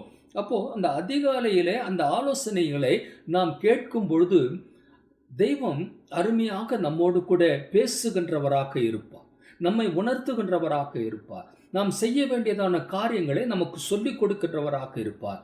அன்றன்றுக்கு வேண்டியதான சகல காரியத்தையும் நமக்கு திருப்திகரமாக அவர் சொல்லி முடிக்கின்ற தெய்வமாக இருக்கிறார். அப்போ அந்த நாளை நாம் துவங்குவதற்கு முன்பாக அந்த அதிகாலையிலேயே தெய்வத்தினுடைய சமூகத்திலே நாம் அமர்ந்திருக்கும் பொழுது, அந்த ஆலோசனைகளை கேட்கும் பொழுது, அந்த நாள் முழுவதுமாக அவருடைய வார்த்தையானது நம்மை போஷிக்கக்கூடியதாக, நம்முடைய தேவைகளை சந்திக்கக்கூடியதாக, நம்மை வழிநடத்தக்கூடியதாக இருக்கிறதை நாம் உணர்ந்து கொள்ள முடியும். எனவே இந்த தெய்வத்தினிடத்தில் நாம் போய் கேட்கும்போது பரிசுத்த ஆவியானவருடைய வழி நடத்துதலை நாம் நன்றாக உணர்ந்து கொள்ள முடியும். இதுதான் அவரை ருசித்து பார்க்கக்கூடியதான முதல் அனுபவமாக இருக்கிறது. யார் ஒருவர் கர்த்தரை சரியாக ருசித்து பார்க்கின்றார்களோ அவர்கள்தான் கிறிஸ்துவின் மகிமையை அனுபவிக்க முடியும் என்று தெய்வம் நமக்கு சொல்லுகிறதை பார்க்க முடிகிறது. அப்போ தெய்வத்தினுடைய அந்த மகிமையை, அந்த மேன்மையை, அந்த அவருடைய உணர்ச்சிகளை நம்முடைய உணர்ச்சிகளாக எடுத்துக்கொள்வதற்கு அந்த ஆலோசனைகள், அந்த அதிகாலையினுடைய நேரங்கள் நமக்கு முக்கியத்துவம் வாய்ந்ததாக இருக்கிறது. அப்போ இந்த ருசித்து பார்க்கின்றதான அனுபவம், தேவனுடைய சமூகத்திலிருந்து பெற்றுக்கொள்ளக்கூடியதான தன்மைகள், அன்றன்றுக்கு வேண்டிய அந்த ஆகாரத்தை நாம் பெற்றுக்கொள்வதற்கு கிறிஸ்துவினிடத்தில், பரிசுத்த ஆவியானவரிடத்தில் அந்த ருசியினுடைய அனுபவத்தை நாம் அனுபவிக்க தேவனுடைய சமூகத்தில் போய் நிற்பது நல்லது. இப்போ இரண்டாவது காரியமாக நாம் பார்க்கும் பொழுது, ஏன் அவரை நாம் ருசிக்க வேண்டும்? முதலில் நாம் பார்த்தோம், அந்த ருசியின் அனுபவம் எப்படிப்பட்டதான அனுபவம்? கர்த்தர் நல்லவர் என்பதை ருசித்து பாருங்கள், அது எப்படிப்பட்டதான அனுபவம்? அப்போ அந்த ருசி, ஏன் அந்த ருசியை நாம் அனுபவிக்க வேண்டும், ஏன் அதை நாம் ருசிக்க வேண்டும்? இரண்டாவது பகுதியாக ஏன் அதை நாம் ருசிக்க வேண்டும் என்று நாம் சொல்லும் பொழுது, கர்த்தரை ருசித்து பார்க்க வேண்டிய அவசியம் மனிதனுக்கு உண்டா அப்படின்ற ஒரு கேள்வியை நாம் எழுப்ப வேண்டும். கர்த்தரை ருசித்து பார்க்க வேண்டிய அவசியம் மனிதனுக்கு தேவைதானா? அது நமக்கு வேண்டுமா? அப்போ பல பேர் என்ன சொல்வாங்க, நம்முடைய ஓடுகின்றதான ஓட்டத்தில், நம்முடைய வாழ்கின்றதான வாழ்க்கை முறைமைகளில், நாம் படுகின்றதான அந்த பாடுகள், ஓடுகின்றதான ஓட்டங்கள், இதன் நடுவில் அவரை நான் போய் ருசிக்க வேண்டுமா, அவரிடத்தில் உட்கார வேண்டுமா அப்படின்ற கேள்விகள் எல்லாம் எழுப்புகிறதை நாம் பார்க்க முடிகிறது. ஆனால் கண்டிப்பாக அவசியமாக அவரை அந்த நாட்களிலே, ஒவ்வொரு நாட்களிலேயும் ருசித்து பார்க்க வேண்டியது மனிதனுக்கு அத்தியாவசியமான ஒன்றாக இருக்கிறது என்பதை உணர்ந்து கொள்ள வேண்டும். அப்போ அந்த கேள்விக்கு பதில் என்ன? கர்த்தரை ருசித்து பார்க்க வேண்டிய அவசியம் மனிதனுக்கு உண்டா என்று கேட்கும்பொழுது நிச்சயமாக உண்டு என்பதை நாம் விசுவாசிக்க வேண்டும். அப்ப பாருங்க, மனிதனை ஆதியில தெய்வம் இந்த ஆதாமை உருவாக்கும் பொழுது பூமியின் மண்ணை எடுத்து தமது சாயலாக அவனை வடித்து அவருக்குள்ளாக, ஆதாமுக்கு உள்ளாக, அவருக்குள்ளாக ஜீவ சுவாசத்தை ஊதின அந்த வேளையில அந்த அந்த உருவமானது மனிதனாக ஜீவ ஆத்துமாவாக அவர் மாறுகிறார் என்று சொல்லி நாம் பார்க்கின்றோம். ஜீவ ஆத்துமாவானான் என்று வேதத்திலே சொல்லப்பட்டிருக்கிறது. அப்போ அந்த ஜீவ ஆத்மாவான அந்த மனிதன் எழும்புகிறார், தன்னுடைய வேலைகளை செய்கின்றார், ஆண்டவராகிய தெய்வத்தோடு கூட அனுதினமும் பேசுகின்றவராய் பல வருடங்களாக தெய்வத்தோடு கூட இணைந்து செயல்படுகின்ற ஒரு மனிதனாக அவர் காணப்படுகின்றார். அன்றாடம் தெய்வம் அவரிடத்துல வந்து அந்த குளிர்ச்சியான வேளையில அவரோடு கூட பேசுகின்றவராய் பரலோகத்தினுடைய தன்மைகளை, ராஜ்யத்தினுடைய மேன்மைகளை, நித்தியத்தினுடைய மகிமைகளை அவருக்கு சொல்லிக் கொடுக்கின்றவராக இருக்கின்றார். அதன்படி அவன் வாழ்வதற்கு ஏற்ற அனைத்து காரியங்களும் தெய்வம் அவருக்கு சொல்லிக் கொடுத்து அவர் வாழ்வதற்கு ஏற்றவான சூழ்நிலைகளையும் உருவாக்கி அந்த மனிதனை அந்த ஏதேன் தோட்டத்தில் கொண்டு வந்து நிறுத்துகின்றார். அப்போ ஏதேன் தோட்டத்தில் கொண்டு வந்து நிறுத்தும் போது அந்த மனிதனுக்காக, அந்த மனிதன் வாழ வேண்டும் என்பதற்காக, அந்த தெய்வத்தினுடைய அந்த பரிபூரணமான சித்தம் அந்த இடத்துல விளங்க வேண்டும் என்பதற்காக ஏதேன் தோட்டத்தை உருவாக்கி ஆதாமை அதற்குள்ளாக கொண்டு வந்து வைக்கின்றார். அப்போ அந்த அந்த அந்த தோற்றத்திற்குள்ளாக அவர் இருக்கின்றதான நேரத்தில் அவருக்கு கொடுக்கப்படுகின்றதான அந்த உடன்படிக்கையினுடைய மேன்மைகள் எல்லாம் சொல்லிக் கொடுக்கின்றார். அதன்படி ஆதாம் அந்த இடத்துல வாழ்ந்து கொண்டே இருக்கிறார். இப்போ அவர் தனிமையாய் இருப்பது நல்லதல்ல என்று சொல்லி அவருக்கு மனைவியாக்கிய ஏவாளை ஏற்படுத்தி கொடுக்கின்றார். ஏவாள் அங்கே அவரோடு கூட இணைந்து சந்தோஷமாக, மகிழ்ச்சியாக இணைந்து தேவனோடு கூட உறவாடி கொண்டு இருக்கின்றதான காலங்களை நாம் பார்க்க முடிகிறது. அப்போ தெய்வம் எதற்காக இந்த குடும்பத்தை அந்த இடத்துல தெரிந்தெடுத்தார், அந்த ஏதேன் தோட்டத்துக்குள்ளாக கொண்டு வந்தார், அந்த ஏதேன் தோட்டத்தினுடைய மேன்மைகளை அவர்களுக்கு சொல்லிக் கொடுத்தார்.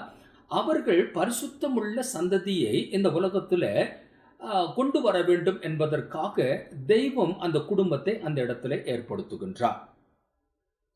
அப்படி ஏற்படுத்தி இருக்கின்றதான நேரத்தில் அவர்களுடைய குடும்பமும் சந்தோஷமாக, மகிழ்ச்சியாக, அதே நேரத்தில் தெய்வத்தோடு கூட உறவாடுகின்றதான அந்த அனுபவத்தோடு கூட அவர்கள் காணப்படுகிறார்கள் என்று சொல்லி நாம் பார்க்க முடிகிறது.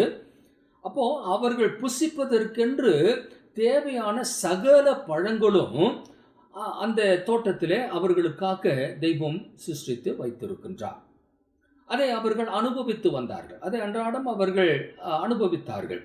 ஆனால் நன்மை தீமை அறியத்தக்கதான மரத்தின் பழத்தை மாத்திரம் நீங்கள் புசிக்க வேண்டாம் என்று சொல்லி ஒரு காரியத்தை அவர்களுக்கு தெய்வம் வெளிப்படுத்துகின்றார். அதை நீங்கள் புசிக்காதீங்க அப்படின்னு சொல்லுகின்றதான நேரத்தில் அதை அவர்கள் விசுவாசித்தார்கள். அதன்படி அவர்கள் நடந்து கொண்டு வந்தார்கள்.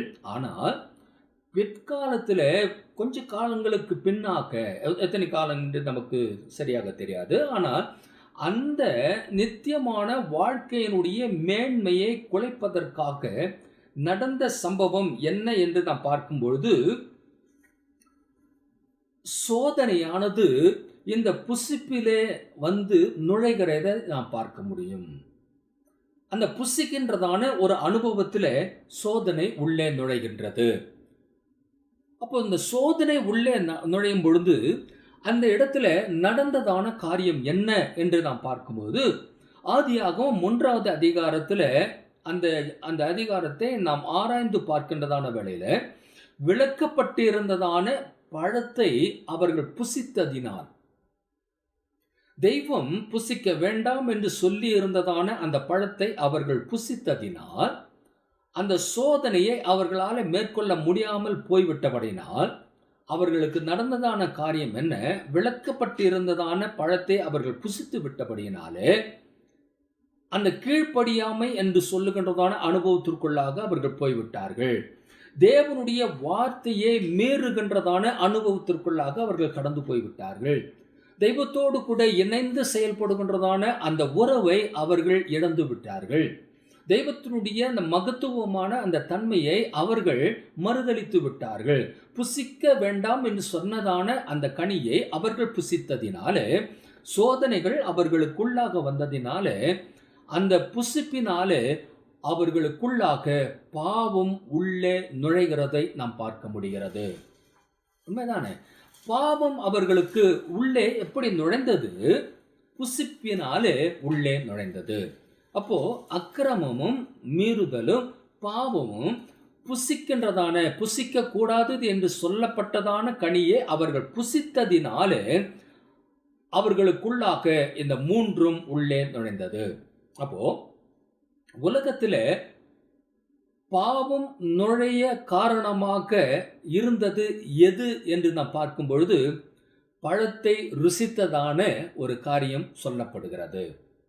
அப்போ அந்த பழத்தை ருசித்ததினால இந்த உலகமானது பாவத்திற்குள்ளாக நுழைகின்றதாக அது காணப்படுகிறது. இந்த பாவமான தன்மையை தெய்வம் மாற்ற வேண்டும் என்று சொன்னால், ஆதாமையும் ஏவாளையும் அதற்காக தான் இந்த உலகத்தில் அவர் கொண்டு வந்தார். ஒரு பரிசுத்தம் உள்ள ஜாதியை உருவாக்க வேண்டும், தனக்கென்ற ஒரு பரிசுத்தமான ஒரு காரியம் அப்படின்னு சொன்னால், பரலோகம் எப்படிப்பட்டதாக இருக்கிறதோ அதனுடைய தன்மையை ஒரு குட்டி பரலோகமாக பூமி காணப்பட வேண்டும் என்ற அந்த உறவு, நல்லா கவனிக்கணும். அந்த உறவு, அந்த பரலோகத்தினுடைய அந்த குடும்பம் பூலோகத்தினுடைய குடும்பமாக அது காணப்பட வேண்டும்.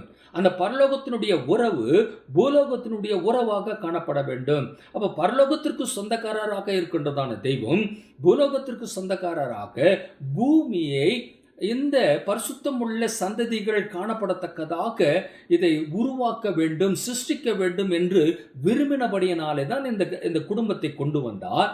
அவர்களோ அந்த பரிசுத்தமான அந்த வாழ்க்கையை குலைத்து விட்டபடியினாலே, அந்த புசிப்பினுடைய தன்மையினாலே பாவம் உள்ளே நுழைந்து விட்டபடியினாலே இந்த பூமியானது சாபத்திற்குள்ளாக, பாவத்திற்குள்ளாக, மீறுதல் அக்கிரமத்திற்குள்ளாக நுழைந்து விட்டது என்று சொல்லி நாம் அறிந்து கொள்ளுகின்றோம். அப்போ இந்த தெய்வம் விரும்பின அந்த பரிசுத்தம் அந்த மீண்டுமாக இந்த உலகத்திற்கு தரப்பட வேண்டுமே என்ற நோக்கத்தோடு கூட இந்த பூமியிலே பலுகி பெருகி கொண்டு வருகின்றதான ஆதாமினுடைய சந்ததியிலிருந்து ஒரு குரூப்பை தேவன் தெரிந்தெடுக்கின்றவராக இருக்கின்றார். அந்த சந்ததியை தம்முடைய பிள்ளைகளாக, தம்முடைய ஜனமாக, தம்முடைய உறவுகளுக்குள்ளாக கொண்டு வரத்தக்கதாக அவர்களை அவர் ஏற்படுத்துகிறதை நாம் பார்க்கின்றோம். ஆதியாகம புஸ்தகம் 6வது அதிகாரம் 6வது வசனத்தில், தாம் பூமியிலே மனுஷனை உண்டாக்கினதற்காக கர்த்தர் மனஸ்தாபப்பட்டார், அது அவர் இருதயத்திற்கு விசனமாயிருந்தது. அப்போ விசனமாக இருந்ததான தெய்வத்தினுடைய மனதில் இன்னொரு காரியம் அங்கே புலப்படுகிறது. என்ன காரியம்? இப்போ என்ன நோக்கத்தோடு கூட அந்த ஆதாமை ஏவாளை நான் கொண்டு வந்தேனோ, அந்த மனிதர்கள் இப்படி புசிப்பினாலே தவறு செய்து விட்டபடினாலே நான் மனஸ்தாபப்படுகின்றேன். ஆனால் அதை அப்படியே நான் விட்டுவிட முடியாது. என்னுடைய திட்டத்தை நான் செயல்படுத்த வேண்டும். என்னுடைய திட்டத்தை நான் இந்த இடத்திற்கு கொண்டு வர வேண்டும் என்பதற்காக மனித குலம் பெருகி வருகின்றதான அந்த நேரத்தில் தமக்கென்று ஒரு ஜனத்தை தெரிந்தெடுக்கின்றார். அவர்கள்தான் இஸ்ரவேலர்களாக காணப்படுகிறார்கள். தேவ ஜனமாக, தேவனுடைய மக்களாக அவர்கள் அழைக்கப்படுகின்றார்கள். இந்த மக்கள் பலுகி பெருகி கொண்டு வருகின்றதான நேரத்தில் அவர்களுக்குள்ளாகவும் பலவிதமான தெய்வத்திற்கு விரோதமான காரியங்கள் உருவாகி கொண்டு வந்தபடியினாலே, அதாவது ஆதாம், அதன் பின்பாக அவருடைய சந்ததிகள் வந்து கொண்டிருக்கிறது. அதற்கு பின்பாக ஆபிரகாம், ஈசாக்கு, யாக்கோபினுடைய சந்ததிகளில் இருந்து தெய்வம் தமக்காக ஜனத்தை ஏற்படுத்துகின்றவராக இருக்கின்றார். அந்த ஜனங்கள் மத்தியிலேயும் இந்த அனுபவம் உள்ளே நுழைந்து விடுகின்றபடியினாலே எகிப்திலே அடிமைகளாக அவர்கள் போய் சேருகின்றவர்களாக இருக்கிறார்கள். அவர்கள் எகிப்திலே அடிமைகளாக இருந்த பொழுது தேவன் அவர்களுக்காக மனதிறங்கி அவர்களை விடுதலை அளித்து கானானுக்குள் அழைத்து செல்ல வழி செய்கின்றார். அடிமையின் தேசத்திலிருந்து அவர்களை வெளியே கொண்டு வருகின்றார். கானான் தேசத்திற்குள்ளாக, ஆசீர்வதிக்கப்பட்டதான அந்த தேசத்திற்குள்ளாக அவர்கள் நுழைய வேண்டும். அந்த இடத்தில் அவர்கள் பலுகி பெருக வேண்டும், என்னுடைய ஜனமாக அங்கே திகழ வேண்டும் என்று சொல்லி அவர்களை அந்த இடத்திற்கு செல்வதற்காக அவர் வழிநடத்தி கொண்டு வருகின்றார். அப்படி வழிநடத்தி கொண்டு வருகின்றதான நேரத்திலே தானே அந்த வனாந்தரத்தினுடைய அனுபவங்களை நாம் பார்க்கும்பொழுது அங்கே வழியிலே முறுமுறுப்பு ஏற்படுகின்றதாக இருக்கிறது. தெய்வத்திற்கு விரோதமாக, தெய்வத்தினுடைய மனிதனுக்கு விரோதமாக முறுமுறுக்கக்கூடியவர்களாக இருக்கின்றார்கள். தெய்வத்திற்கு விரோதமாக எதிர்த்து பேசக்கூடியவர்களாக இருக்கின்றார்கள். குறை சொல்லுகின்றதான அனுபவம் தொடர்ந்து அவர்களுடைய வாழ்க்கையில நடந்து கொண்டு இருக்கிறதாக அங்கே சொல்லப்பட்டு இருக்கிறது. இப்படிப்பட்டதான இவைகள் எல்லாவற்றுக்கும் காரணம் என்ன என்று நாம் பார்க்கும்பொழுது புசிப்பு என்ற ஒரு வார்த்தை அங்கே சொல்லப்படுகிறதை நாம் பார்க்கின்றோம். எந்த இடத்துக்கு எப்படி திரும்பி போனாலும், எந்த இடத்துல சுற்றி வளைத்து கொண்டு வந்தாலும் அவருடைய எண்ணங்கள் எல்லாம் அந்த சாப்பாட்டின் மீது, அந்த புசிப்பின் மீதே இருந்து கொண்டு இருக்கிறது என்பதை நாம் பார்க்கிறோம். என்னாகமம் புஸ்தகம் 11வது அதிகாரம் 5வது வசனத்தை நான் வாசிக்கின்றேன். என்னாகமம் 11:5. நாம் எகிப்திலே கிரயமில்லாமல் சாப்பிட்ட மச்சங்களையும் வெள்ளரி காய்களையும் கொம்மட்டி காய்களையும் கீரைகளையும் வெங்காயங்களையும் வெள்ளை பூண்டுகளையும் நினைக்கிறோம் என்று அவர்கள் சொல்லுகிறார். எங்க? அடிமையின் தேசத்தில் எப்படி வாழ்ந்து கொண்டிருந்தார்களோ அதை இப்பொழுது நினைத்து பார்க்கிறாங்க. அந்த அடிமையின் தேசமே பரவாயில்லையே, அந்த இடத்திலேயே நாங்கள் இருந்ததான பொழுது இவைகள் எல்லாம் எங்களுக்கு கிடைத்தது.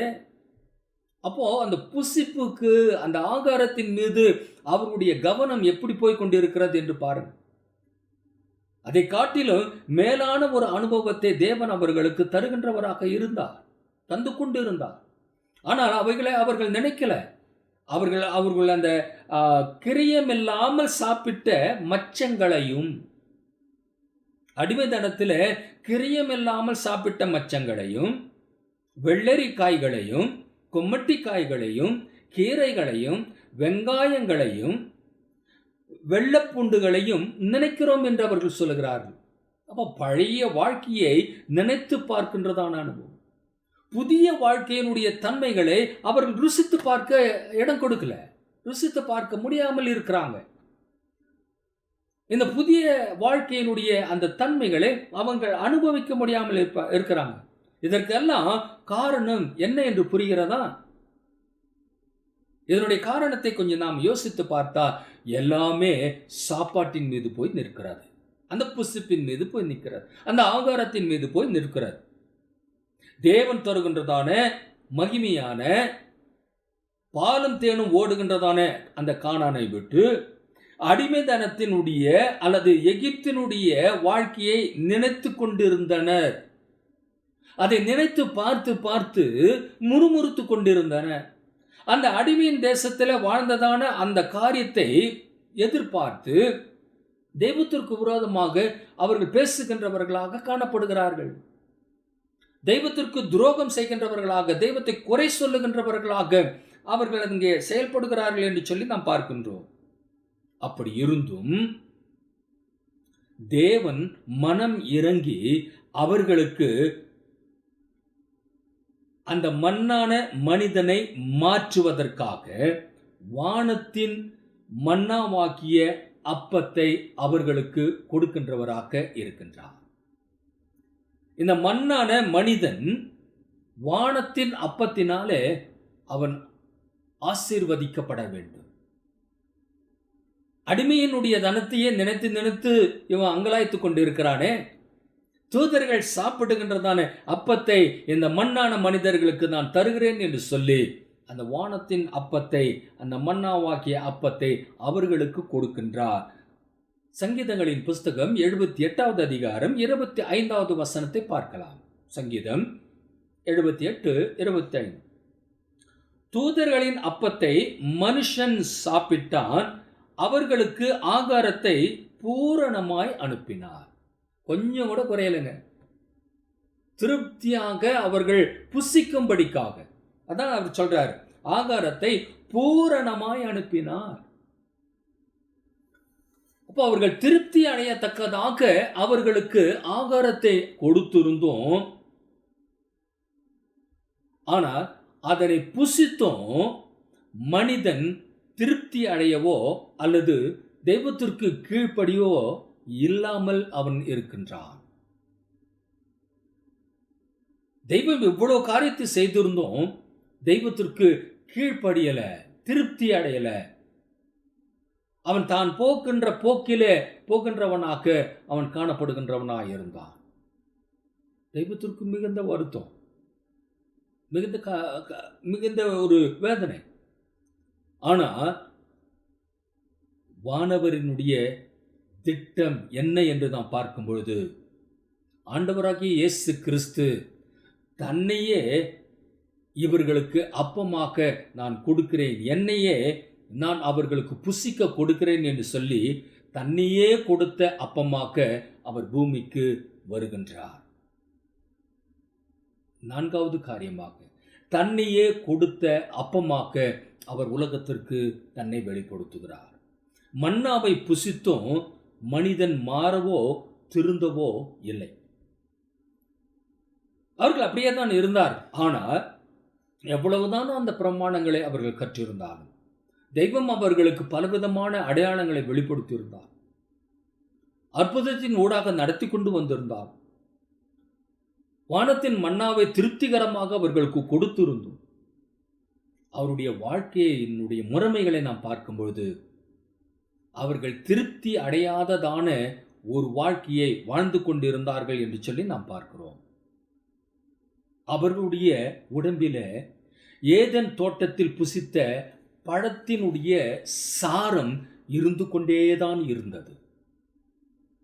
ஏதேன் தோட்டத்தில் புசித்ததான அந்த பழத்தினுடைய சாரம், அந்த பாவமான அந்த தன்மை, அக்கிரமம் மீறுதல் காணப்படுகின்றதான அந்த சூழ்நிலையிலே தான் அவர்கள் வாழ்ந்து கொண்டு வந்தார்கள்.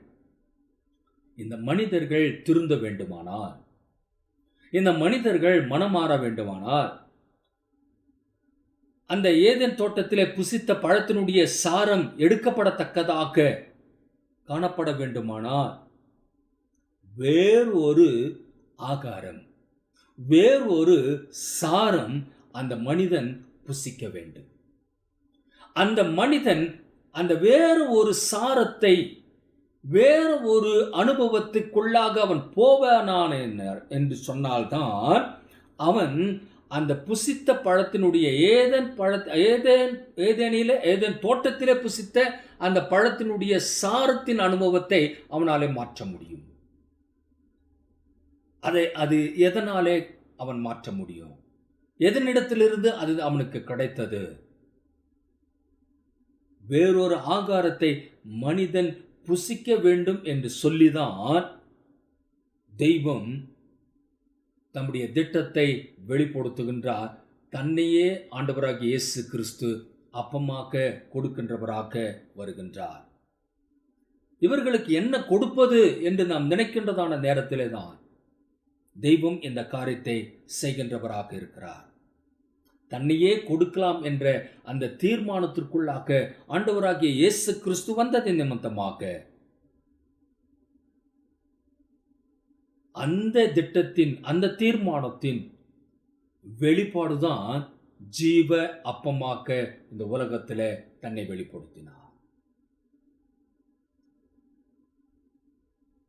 தன்னை முழுமையாக அர்ப்பணித்த உன்னதமான தெய்வம், அருமையான நேர்த்தியான ஒரு தெய்வம், தன்னுடைய மகிமையை பரலோகத்திலே விட்டு மனித குலத்திற்காக அந்த ஏதேன் தோட்டத்தினுடைய அந்த சாரம் நீக்கப்பட வேண்டும் என்பதற்காக தன்னையே முழுமையாக இந்த உலகத்திற்கு அர்ப்பணிக்கின்றவராக வருகின்றார் என்று சொல்லி நாம் பார்க்க முடிகிறது. அந்த அந்த அவருடைய அந்த அனுபவத்தின் ஊடாக தான் நியாயாதிபதிகளின் புஸ்தகம் 14வது அதிகாரம் 14வது வசனம் அங்கே வெளிப்படுகின்றதாக, நிறைவேறுகின்றதாக காணப்படுகிறது. நியாயாதிபதிகளின் புஸ்தகம் 14வது அதிகாரம் 14வது வசனம் சிம்சோன் வாழ்க்கையில நடந்ததான ஒரு சம்பவம். அப்பொழுது அவன் பட்சிக்கிறவன் இடத்துல பட்சணமும் பலவான இடத்திலிருந்து மதுரமும் வந்தது என்றான். அந்த விடுகதை அவர்களால் 3 நாள் மட்டும் விடுவிக்க கூடாததே போயிற்று. இந்த வசனத்தினுடைய அந்த காரியங்கள் எல்லாவற்றையும் யோசித்து பார்க்க அதனுடைய முழுமையான ரகசியம் என்னவென்று அவர்களுக்கு புரியாமல் போய்விட்டது. ஒருவேளை நாம் இதை சாதாரணமாக நினைக்கின்ற ஒரு வசனமாக இருக்கிறது. இது பின்னாடி இதற்கு ஒரு நல்ல ஒரு விளக்கத்தை சொல்ல நான் ஆயத்தமாக இருக்கிறேன். அடுத்த பகுதியில் அது கொண்டு வருகிறேன். இந்த வசனத்தை நன்றாக நீங்கள் யோசித்து பாருங்க. அவன் பட்சிக்கிறவனிடத்துல பட்சணமும் பலவான இடத்தில மதுரமும் வந்தது என்றான். அந்த விடுகதை அவர்களாலே 3 நாள் மட்டும் விடுவிக்க கூடாது போயிற்று. அது என்ன என்று அவர்களுக்கு விளங்கல. அதனால அந்த இடத்துல, அந்த பட்டணத்துல சிம்சோன் செய்ததான காரியம் என்ன என்று நமக்கு நன்றாக தெரியும். ஆனால் இந்த நியாயப்பிரமாணத்தில் இந்த 14வது அதிகாரம் 14வது வசனம் புதிய ஏற்பாட்டில் எவ்வளவு முக்கியத்துவம் வாய்ந்ததாக அது வெளிப்படுகிறது என்பதை நாம் நன்றாக புரிந்து கொள்வது அவசியம். இந்த 14:14 வசனத்தினுடைய அறைகூவல் தான் இந்த சங்கீதம் 34:8. நியாயாதிபதிகள் 14:14 என்ன சொன்னாரோ அதனுடைய அறைகூவல். அதை தான் முதல்ல நம்ம வாசித்தோம். கர்த்தர் நல்லவர் என்பதை ருசித்து பாருங்கள், அவர் மேல் நம்பிக்கையாய் இருக்கிற மனுஷன் பாக்கியவான். அப்ப அந்த நம்பிக்கை அவர் மீது வைக்கக்கூடியவர்களாக நாம் மாற வேண்டும். அப்ப 5வது பகுதியில நாம் பார்க்கின்றோம், அந்த பரலோகத்திலிருந்து தன்னையே அப்பமாக கொடுக்க, தன்னையே புசிக்க அப்பமாக வந்த ஆண்டவராகிய இயேசு கிறிஸ்து தன்னை ஜீவ அப்பமாக வெளிப்படுத்துவதுதான் அடுத்த பகுதி. மனிதன் ருசிக்க அல்லது புசிக்க உலகத்தில் வந்த ஜீவாப்பம், மனிதனை மாற்ற வந்த அல்லது மீட்க வந்த அப்பம் தான் இந்த ஜீவ அப்பம். யோவான் 6வது அதிகாரம் 48வது வசனத்திலே பார்க்கின்றோம், ஜீவ அப்பம் நானே என்று அவர் தன்னை வெளிப்படுத்துகிறதை நாம் பார்க்கின்றோம். ஜீவ அப்பம் நானே, ஜீவாப்பம் நானே. இந்த அப்பம் வார்த்தை மாம்சமாக்கி அப்பமாக்க உலகத்தில் தன்னை வெளிப்படுத்துகிறார். ஜீவ அப்பம் நானே. இந்த ஜீவ அப்பமாகிய இயேசுவை ஒவ்வொருவரும் ருசித்து பார்க்க வேண்டும் என்பதுதான் தெய்வத்தினுடைய சித்தம். இந்த இயேசு கிறிஸ்துவை ஒவ்வொருவரும் ருசித்து பார்க்க வேண்டும். ஏதேன் தோட்டத்திலே காணப்படுகின்றதான அந்த பழத்தினுடைய சாரம் மாற்றப்பட வேண்டுமானால் இந்த ஜீவ அப்பத்தை நாம் புசித்தே ஆக வேண்டும் என்பதற்காக பரலோகத்திலிருந்து ஆண்டவராகிய இயேசு கிறிஸ்து ஜீவ அப்பமாக தன்னை வெளிப்படுத்துகிறதை பார்க்கலாம். இந்த ஜீவ அப்பத்தை நாம் புசிக்கின்றதான வேளையில மாத்திரம்தான் என்றென்றைக்கும் மனிதன் மரிக்காமல் இருக்க முடியும் என்ற அந்த ஆனந்தமான வாழ்க்கையை தேவன் வெளிப்படுத்துகிறார். அதுதான் இந்த முதல் மனிதனுக்கு தெய்வம் கொடுத்தார். என்றென்றைக்கும் நித்திய நித்தியமாக அந்த பரலோகத்தினுடைய ராஜ்யம் பூமியிலே காணப்பட வேண்டும், அந்த உறவு இருக்க வேண்டும் என்ற அந்த மிக உன்னதமான அந்த திட்டம் புசிப்பினாலே குலைக்கப்பட்டதே.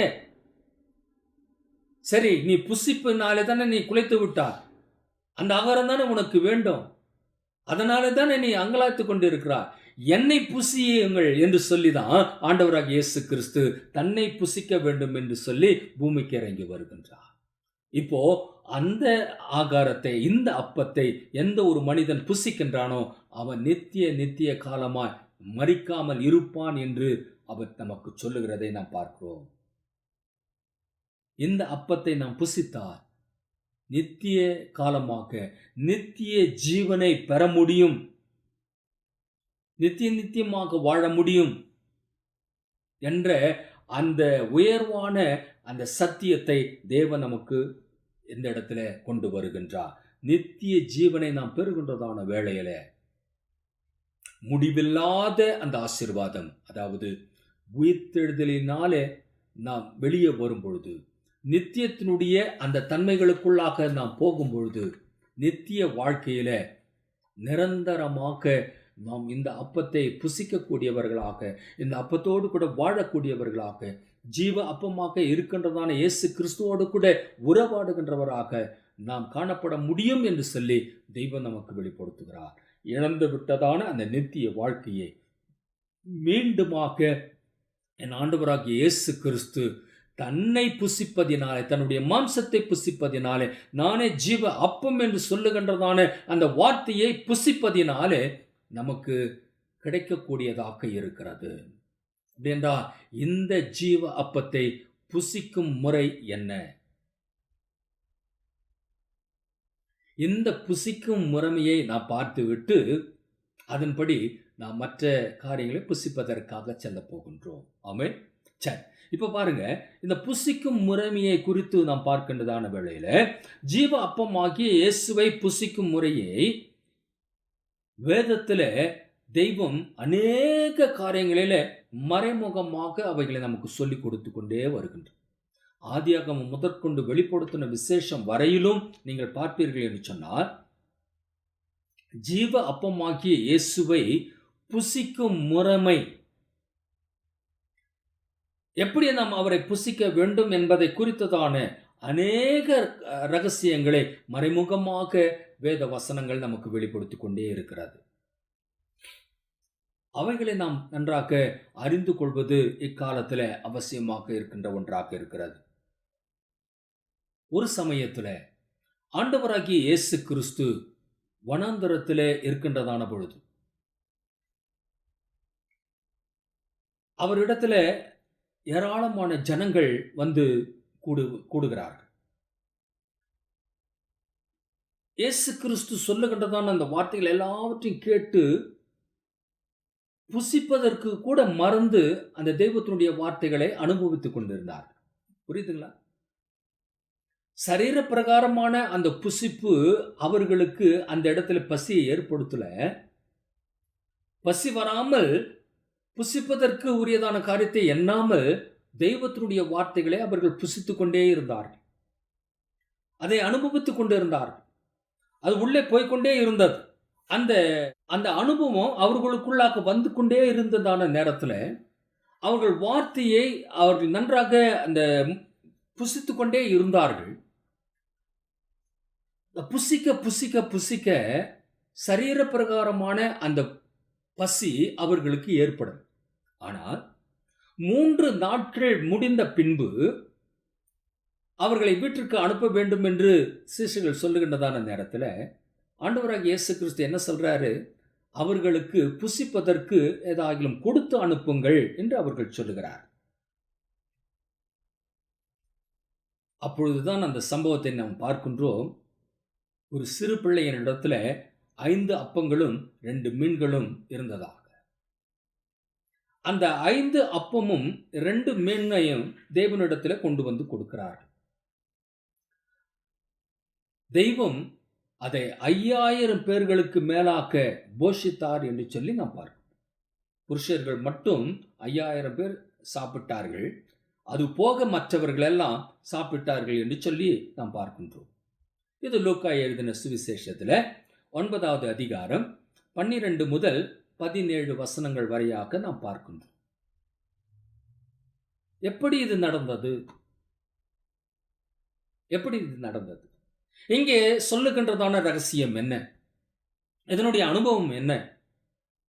இந்த 16வது வசனத்தை கொஞ்சம் வாசிக்கலாமா? லூக்கா 9வது அதிகாரம் 12 முதல் 17 வசனங்களை நீங்க வாசிங்க. அதுல 16வது வசனத்தை இப்பொழுது நாம் எடுத்துக்கொள்ளலாம்.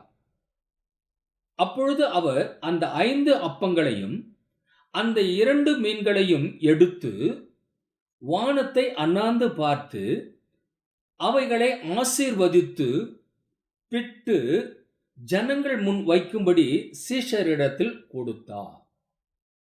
ரொம்ப முக்கியமான வசனம் இது. இதனுடைய ஆழமான காரியங்கள் பிற்பகுதியில் நாம் தொடர்ந்து பார்க்க போகின்றோம். இதை நல்லா கவனிங்க. இந்த இடத்துல நீங்க பார்த்தீங்கன்னா, அவர் அந்த 5 அப்பங்களையும் அந்த 2 மீன்களையும் எடுத்து, அதை அப்படியே எடுக்கிறார். எடுத்து, முதல் காரியம் எடுத்து, வானத்தை அண்ணாந்து பார்த்து, இரண்டாவது காரியம் வானத்தை அண்ணாந்து பார்த்து, அவைகளை ஆசீர்வதித்து, எடுத்து இங்கே ஆசீர்வதிக்கின்றார். மூன்றாவது, அதை பிட்டு ஜனங்கள் முன் வைக்கும்படி சீஷர்களிடத்தில் அதை கொடுத்தார். அப்ப இந்த 3 வார்த்தைகள் மிக முக்கியத்துவம் வாய்ந்த வார்த்தைகளாக இருக்கிறது. எடுத்து, ஆசீர்வதித்து, பிட்டு கொடுத்தார். அதே போல மற்றொரு சமயம்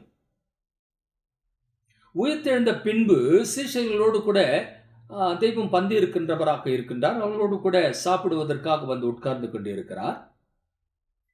அப்பொழுது எல்லாம் பந்திகள் பரிமாறுகிறது, எல்லாம் டேபிள் மேல வருகிறது. அப்போ லூக்கா எழுதின சுவிசேஷம் 24:30 நீங்க பாருங்க.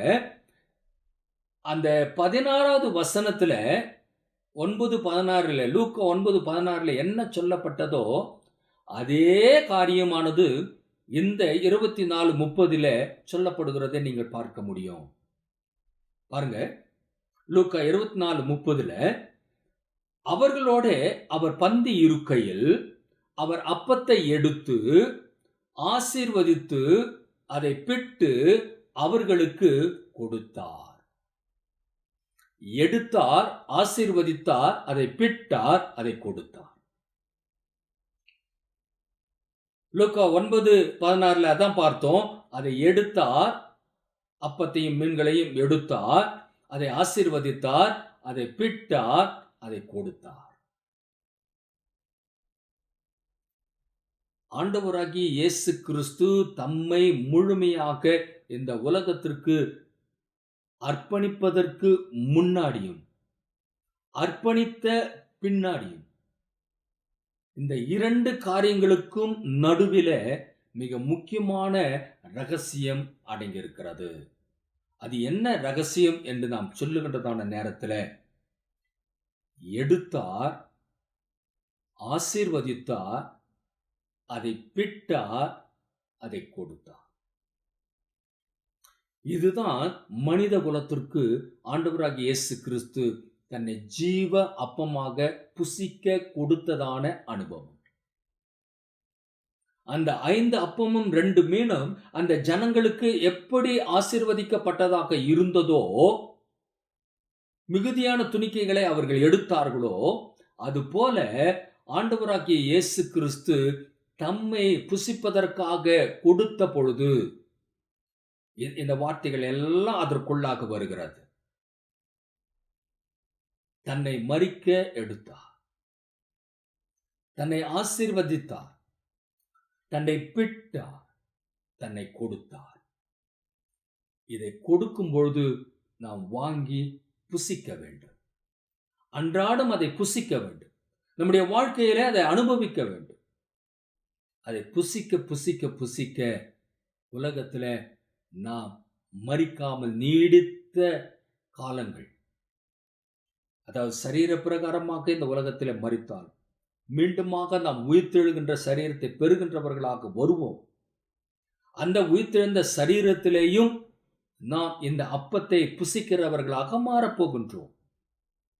அது நித்திய காலமாக நமக்கு கொடுக்கப்பட்டதான ஜீவ அப்பமாக இருக்கிறது என்பதை நாம் அறிந்து கொள்கின்றோம்.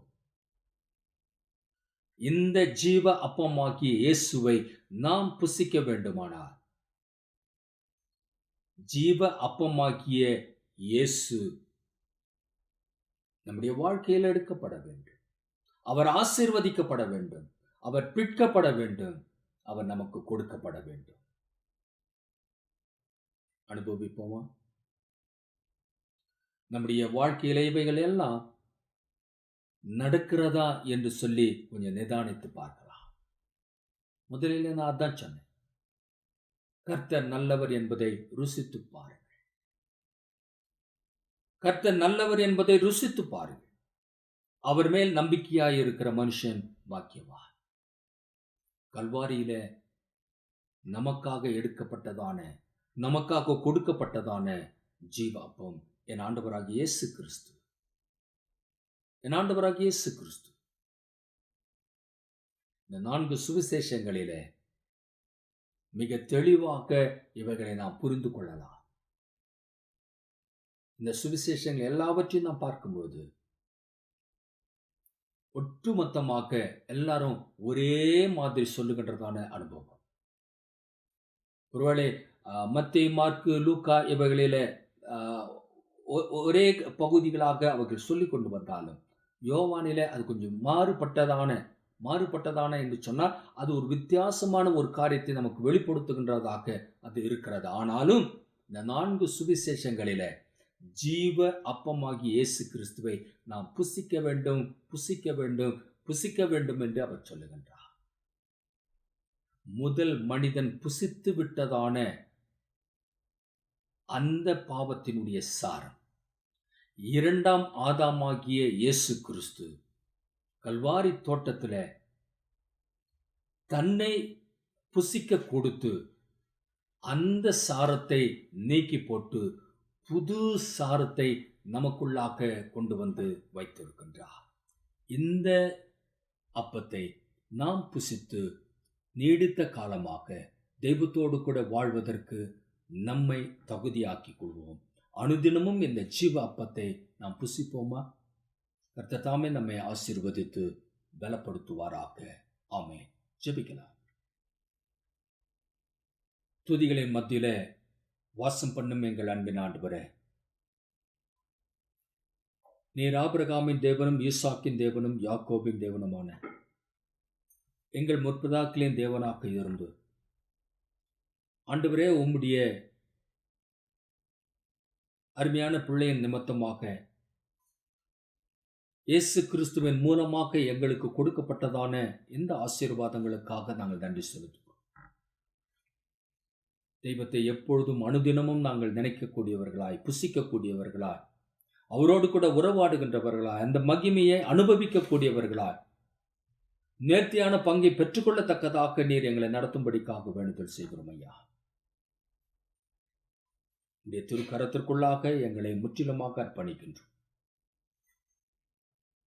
ஆண்டவரே, உலகம் போகின்றதான போக்கு உம்முடைய ராஜ்யத்தினுடைய மேன்மைகளுக்குள்ளாக இல்லாமல் தங்களுடைய சுயமான காரியங்களுக்குள்ளாகவும் சத்ரு கொண்டு வருகின்றதான அந்த சாம்ராஜ்யத்திற்குள்ளாகவும் கொஞ்சம் கொஞ்சமாக நுழைந்து கொண்டு இருக்கிறதை நாங்கள் பார்க்கின்றோம். ஆனாலும் ஆண்டவரே, நீர் தெரிந்து கொண்டதான அந்த பிள்ளைகள் உம்முடைய ரத்தத்தையும் உம்முடைய சரீரத்தையும் உட்கொள்கின்றதான அந்த பிள்ளைகள் சத்ரு கொண்டு வருகின்றதான அந்த சமுதாயத்திற்குள்ளாக நுழைந்து விடாதபடிக்கு தங்களை தனிமைப்படுத்துகின்றதான தேவனுடைய ராஜ்யத்திற்குள்ளாக நிலைத்து நிற்கக்கூடியவர்களாக நிற்கிறார்களே, அதற்காக நன்றியுடன் துதிக்கிறோம், ஸ்தோத்திரிக்கின்றோம். உலகத்தினுடைய போக்குகள் தெய்வத்திற்கு விரோதமாக காணப்படுகின்றதாக இருக்கிறது. ஆனாலும் தெய்வம் ஒரு கூட்ட ஜனத்தை தனிமைப்படுத்தி விடுதலையாக்கி அவருடைய தேவைகளை சந்தித்து ஜீவ அப்பமாகிய இயேசு கிறிஸ்துவை அவர்களுக்குள்ளாக அனுப்பி பரிசுத்த ஆவியானவருடைய பலத்த சத்துவத்தினுடைய வல்லமையினாலே அவர்களை காப்பாற்றி எங்களை நடத்தி கொண்டு வருவதற்காக நமக்கு நாங்கள் நன்றி செலுத்துகிறோம் ஆண்டவரே. எல்லா மேன்மையான காரியங்களையும் அனுபவிக்கத்தக்கதாக, மகத்துவமான காரியங்களை ருசித்து பார்க்கத்தக்கதாக, தெய்வத்தோடு கூட எப்பொழுதும் இணைந்து செயல்படக்கூடியவர்களாக எங்களை நடத்தும்படிக்காக வேண்டுதல் செய்கின்றோம். இந்த வாரத்தில் ஆண்டவரே, ஒவ்வொரு பிள்ளைகளையும் உம்முடைய திருக்கரத்திற்குள்ளாக நாங்கள் கொண்டு வருகின்றோம். பிறந்த நாளை காண செய்ததான பிள்ளைகளுக்காக, இனி பார்க்க போகின்றதான பிள்ளைகளுக்காக, பிரவேசிக்க போகின்றதான பிள்ளைகளுக்காக, திருமண நாட்களுக்குள்ளாக, புதிய வருடத்திற்குள்ளாக பிரவேசிக்கின்றதான ஒவ்வொரு உடன்படிக்கையினுடைய தம்பதிகளுக்காக நாங்கள் ஜெபிக்கிறோம் ஆண்டவரே. உம்முடைய பரிசுத்தமான கரம் ஒவ்வொருவரையும் ஆட்கொள்வதற்காய் நன்றியோடுமை துதிக்கிறோம், ஸ்தோத்திரிக்கிறோம். சபையை திறந்து கொடுத்திருக்கிறீர், கட்டிடத்தை திறந்து கொடுத்திருக்கிறீர். முழுமையாக ஆண்டவரே, அதற்குள்ளாக ஜனங்கள் பிரவேசித்து தேவாதி தேவனை மகிமைப்படுத்த, உயர்த்த, ஸ்தோத்தரிக்க, பணிந்து கொள்ள, தொழுது கொள்ள நீர் கிருபை பாராட்டும்படிக்காக ஜெபிக்கிறோம். மேன்மையான அனுபவங்களை அனுதினமும் நீ தருவதற்காய் நன்றியோடு துதிக்கிறோம், ஸ்தோத்திரிக்கிறோம் ஆண்டவரே. உம்முடைய திருக்கரத்திற்குள்ளாக எங்களை தாழ்த்துகிறோம், எங்களை ஒப்புக் கொடுக்கிறோம். எங்கள் மீட்பரும் எங்கள் இரட்சகரும் வரப்போகின்ற ராஜாதி ராஜாவாகிய ஆண்டவராகிய இயேசு கிறிஸ்துவின் நாமத்தினாலே பரிசுத்த ஆவியானவருடைய துணையோடு கூட ஒத்தாசையோடு கூட பிதாவுக்கு மகிமையாக அந்த ஜெபத்தை ஏறெடுக்கிறோம். எங்கள் ஜீவன் தந்த நல்ல பிதாவே, ஆமென், ஆமென். பரமண்டலங்களில் இருக்கிற எங்கள் பிதாவே, உம்முடைய நாமம் பரிசுத்தப்படுவதா, உம்முடைய ராஜ்யம் வருவதா, உம்முடைய சித்தம் பரமண்டலத்தில் செய்யப்படுகிறது போல பூமியிலேயும் செய்யப்படுவதா. அன்றென்று வேண்டிய ஆகாரத்தை இன்று எங்களுக்கு தாரும். எங்கள் கடனாளிகளுக்கு நாங்கள் மன்னிக்கிறது போல எங்கள் கடன்களை எங்களுக்கு மன்னி. எங்களை சோதனைக்கு உட்பிரவேசிக்க பண்ணாமல் தீமை நின்று எங்களை ரட்சித்துக் கொண்டு. ராஜ்யமும் வல்லமையும் மகிமையும் என்றென்றைக்கும் உம்முடையவைகளே. ஆமென், ஆமென். நம்முடைய பிதாவாகிய தேவனுடைய அன்பும் குமாரனாகிய இயேசு கிறிஸ்துவுடைய கிருபையும் பரிசுத்த ஆவியானவருடைய அந்யோன்யமும் ஐக்கியமும் ஆசீர்வாதமும் வழிநடத்துதலும் இன்றும் என்றும் சதா காலங்களிலும் நம்முடைய ஆண்டவராகிய இயேசு கிறிஸ்துவின் பரிசுத்த வருகை மட்டும் இருப்பதாக. ஆமென்.